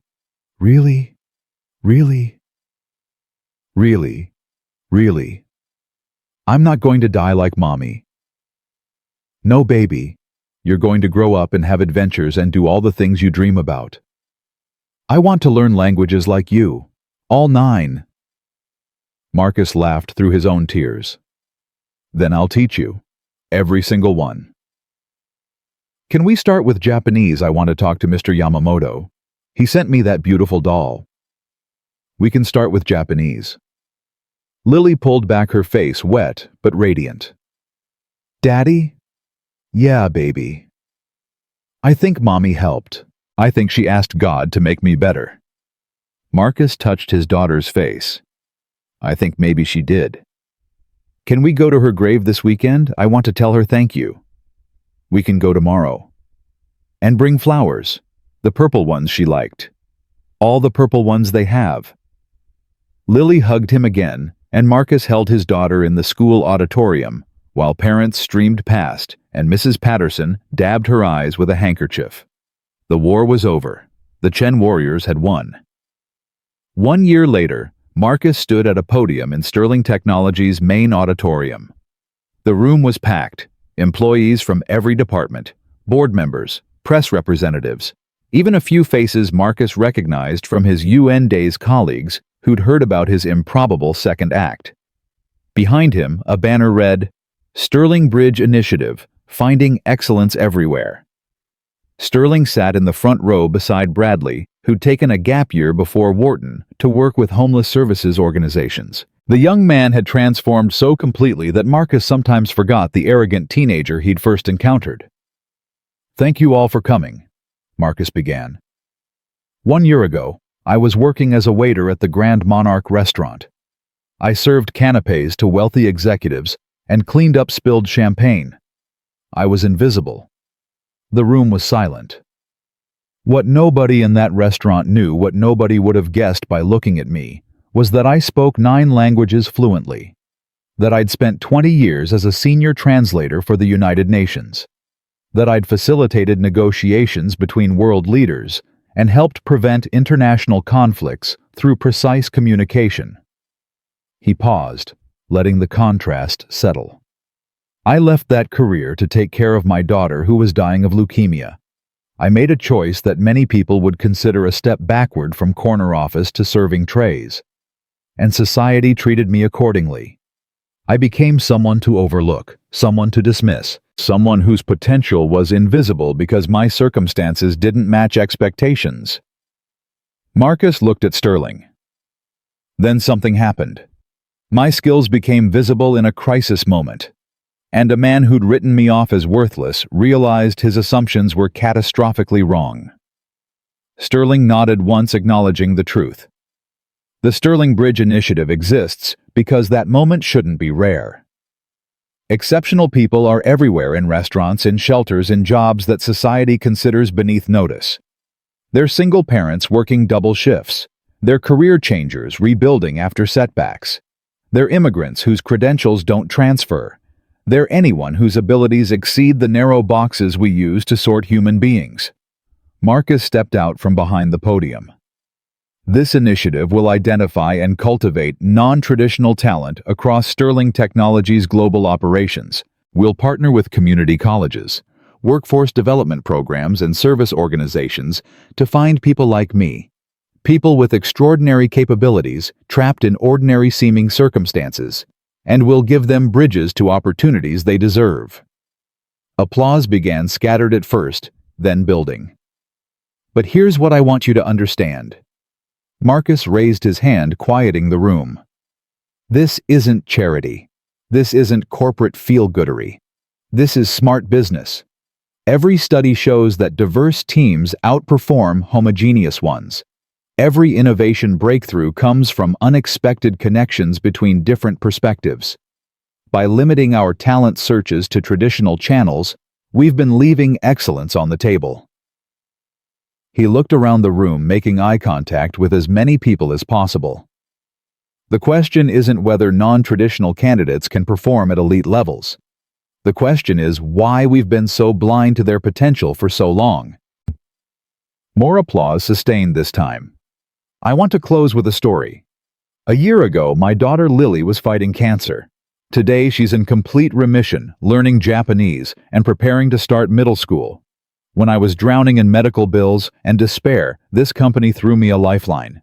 Not because I asked for it, but because someone saw value that others had missed. Marcus's voice thickened. Lily made a card for me once. She drew two figures wearing capes, superhero Chen warriors, she called us. On the inside, she wrote that her mommy talks to her in dreams, that Catherine, my late wife, sends messages of hope even though she's gone. The room was completely still. I don't know if that's true. I don't know if the dead can reach the living through dreams.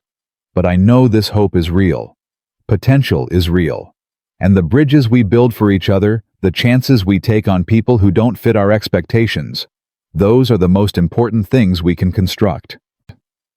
Marcus returned to the podium. The Sterling Bridge Initiative launches today. Applications open next week. And if you're someone who's been overlooked, dismissed, or underestimated, if you've got abilities that nobody seems to see, I want you to know we see you.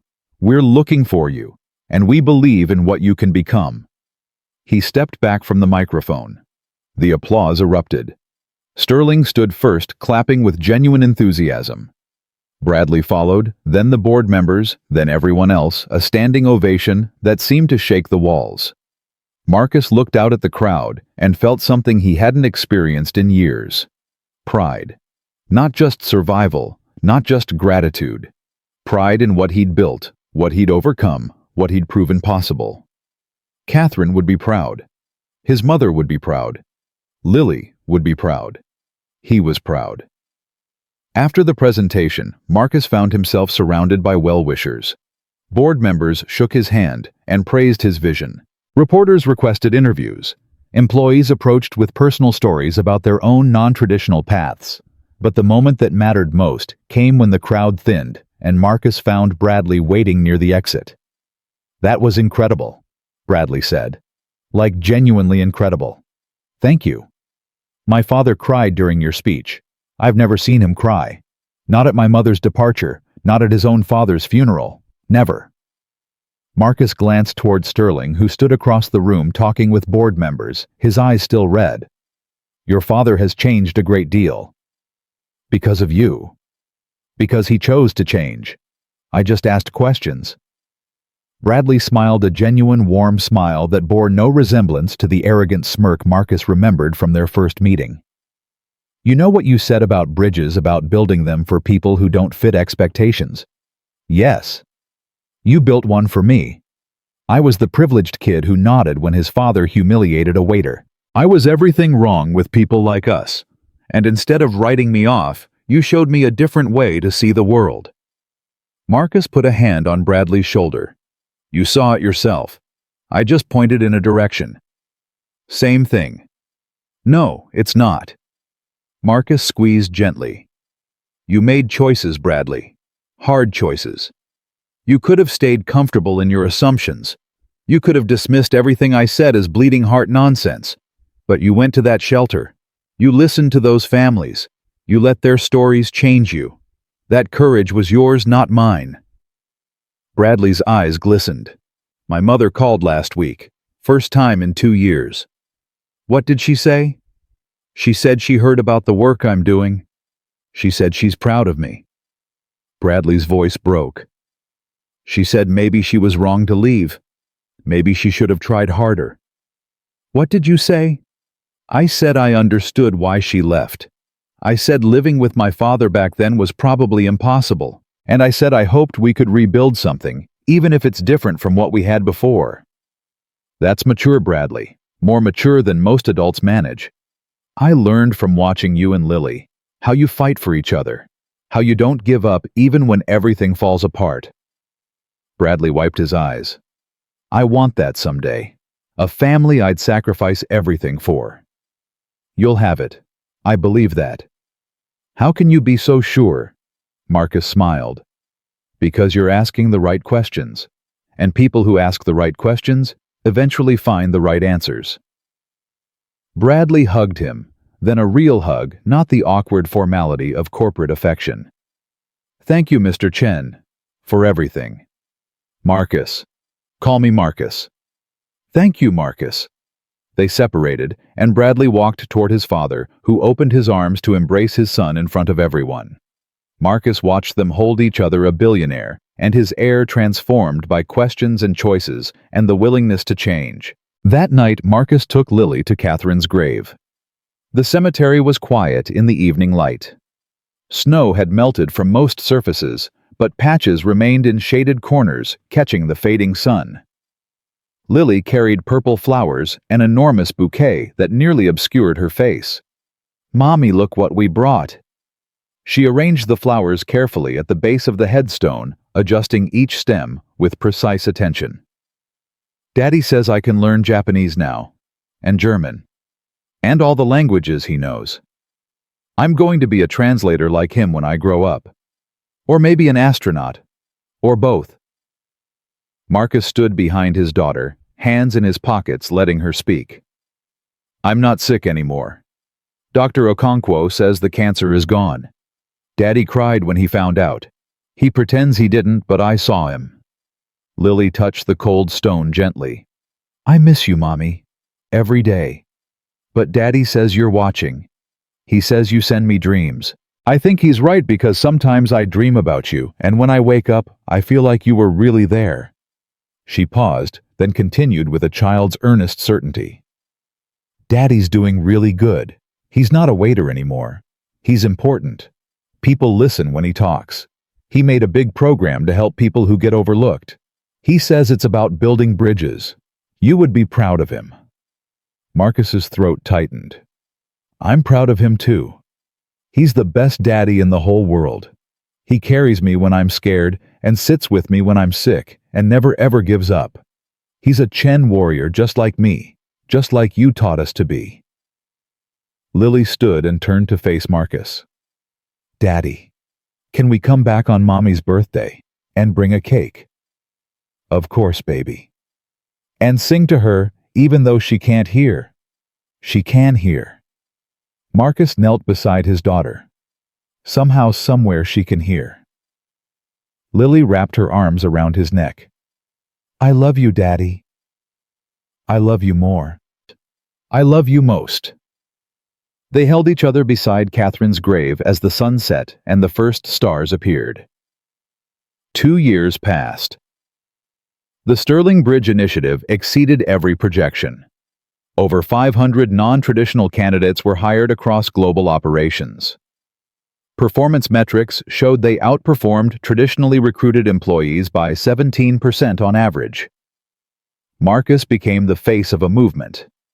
He spoke at conferences, advised other corporations, wrote articles that were translated into dozens of languages. But his greatest achievement wasn't professional. On a spring afternoon, Marcus sat in the audience at Lily's middle school graduation ceremony. She walked across the stage to receive her diploma, 12 years old and healthy and radiantly alive. She paused at the microphone.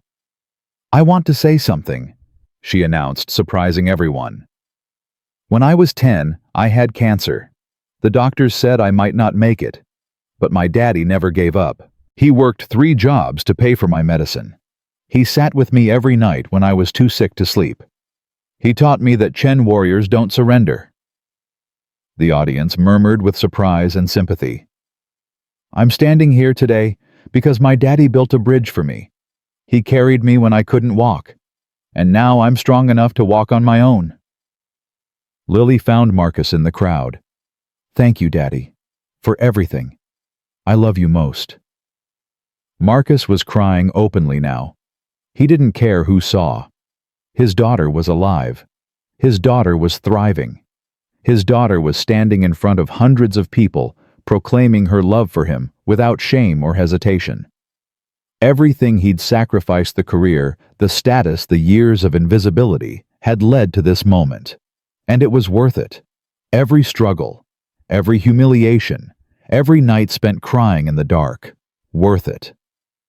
After the ceremony, Lily ran to Marcus and jumped into his arms, just as she'd done after her school play 2 years earlier. "Did you hear my speech?" "I heard every word." "Are you embarrassed?" "I'm the proudest father on the planet." Lily grinned. "Mr. Sterling is here. He brought Bradley. They want to take us to dinner." Marcus looked up and saw them, Richard and Bradley Sterling, standing at the edge of the crowd, waiting respectfully. So much had changed since the Grand Monarch. The man who'd shoved him against a wall was now a friend. The arrogant teenager who'd nodded at cruelty was now a compassionate young man preparing for graduate school in nonprofit management. Bridges, Marcus thought. Everywhere bridges. He set Lily down and walked toward the Sterlings, his daughter's hand in his. "Congratulations to the graduate," Richard said, his voice warm. "That was quite a speech." "She gets her courage from her mother," Marcus replied. "She gets it from both of you." Bradley knelt to Lily's level. "I heard you're learning Japanese. Want me to teach you some Mandarin too? I've been practicing." Lily's eyes widened. "You speak Mandarin?" "I'm learning. Your dad inspired me." "Daddy inspires everyone." The adults laughed. "Dinner's on me," Richard said, "wherever Lily wants to go." "The place with the purple drinks," Lily announced immediately. "The place with the purple drinks it is." They walked together through the school parking lot, a billionaire, his reformed son, a former waiter turned executive, and a 12-year-old cancer survivor. An unlikely family forged through crisis and choice. Marcus thought about Catherine watching from wherever the dead watched. He thought about his mother who'd planted the seeds of language in him 50 years ago. He thought about every person who'd ever been dismissed, overlooked, written off as worthless. And he made a silent promise. He would keep building bridges. He would keep seeing the invisible. He would keep proving that excellence lived in unexpected places, waiting to be recognized. That was his purpose. That was his legacy. That was the gift he could give to a world that desperately needed it. Lily squeezed his hand. "Daddy." "Yeah, baby." "Are you happy?" Marcus looked at his daughter, healthy, brave, beautiful. He looked at the Sterlings transformed by choices and questions. He looked at the spring sky, blue and infinite, and full of possibility. "Yes, baby, I'm happy." "Good," Lily smiled. Mommy says happy looks good on you. When did Mommy say that? In my dream last night. She said you spent too many years being sad. She said it's okay to be happy now. Marcus blinked back tears. Tell her thank you, next time you dream. I will. They reached the cars. Richard opened the door for Lily with exaggerated courtesy, making her giggle. Marcus paused before getting in. 20 years at the United Nations. 3 years carrying trays. 2 years building bridges at Sterling Technologies. A lifetime of language and loss and love. And here he was, about to share dinner with people who'd become family, celebrating a daughter who'd survived the unsurvivable. Not bad for a waiter. Not bad at all. He climbed into the car and they drove toward a restaurant with purple drinks and promises kept leaving the past behind and carrying the future with them. Marcus Chen had been invisible once. He'd been dismissed, humiliated, written off as nothing. But he'd never stopped being who he was. And in the end, that was enough. More than enough. Because the measure of a person was never the job they held, or the clothes they wore, or the assumptions others made. The measure of a person was the bridges they built, and the love they carried, and the courage to keep going when everything said stop. Marcus Chen was a bridge builder, a warrior, a father, and nothing, not cancer, not cruelty, not all the dismissals of all the powerful people in all the world could ever take that away. Chen warriors don't surrender, and they never ever stop building bridges.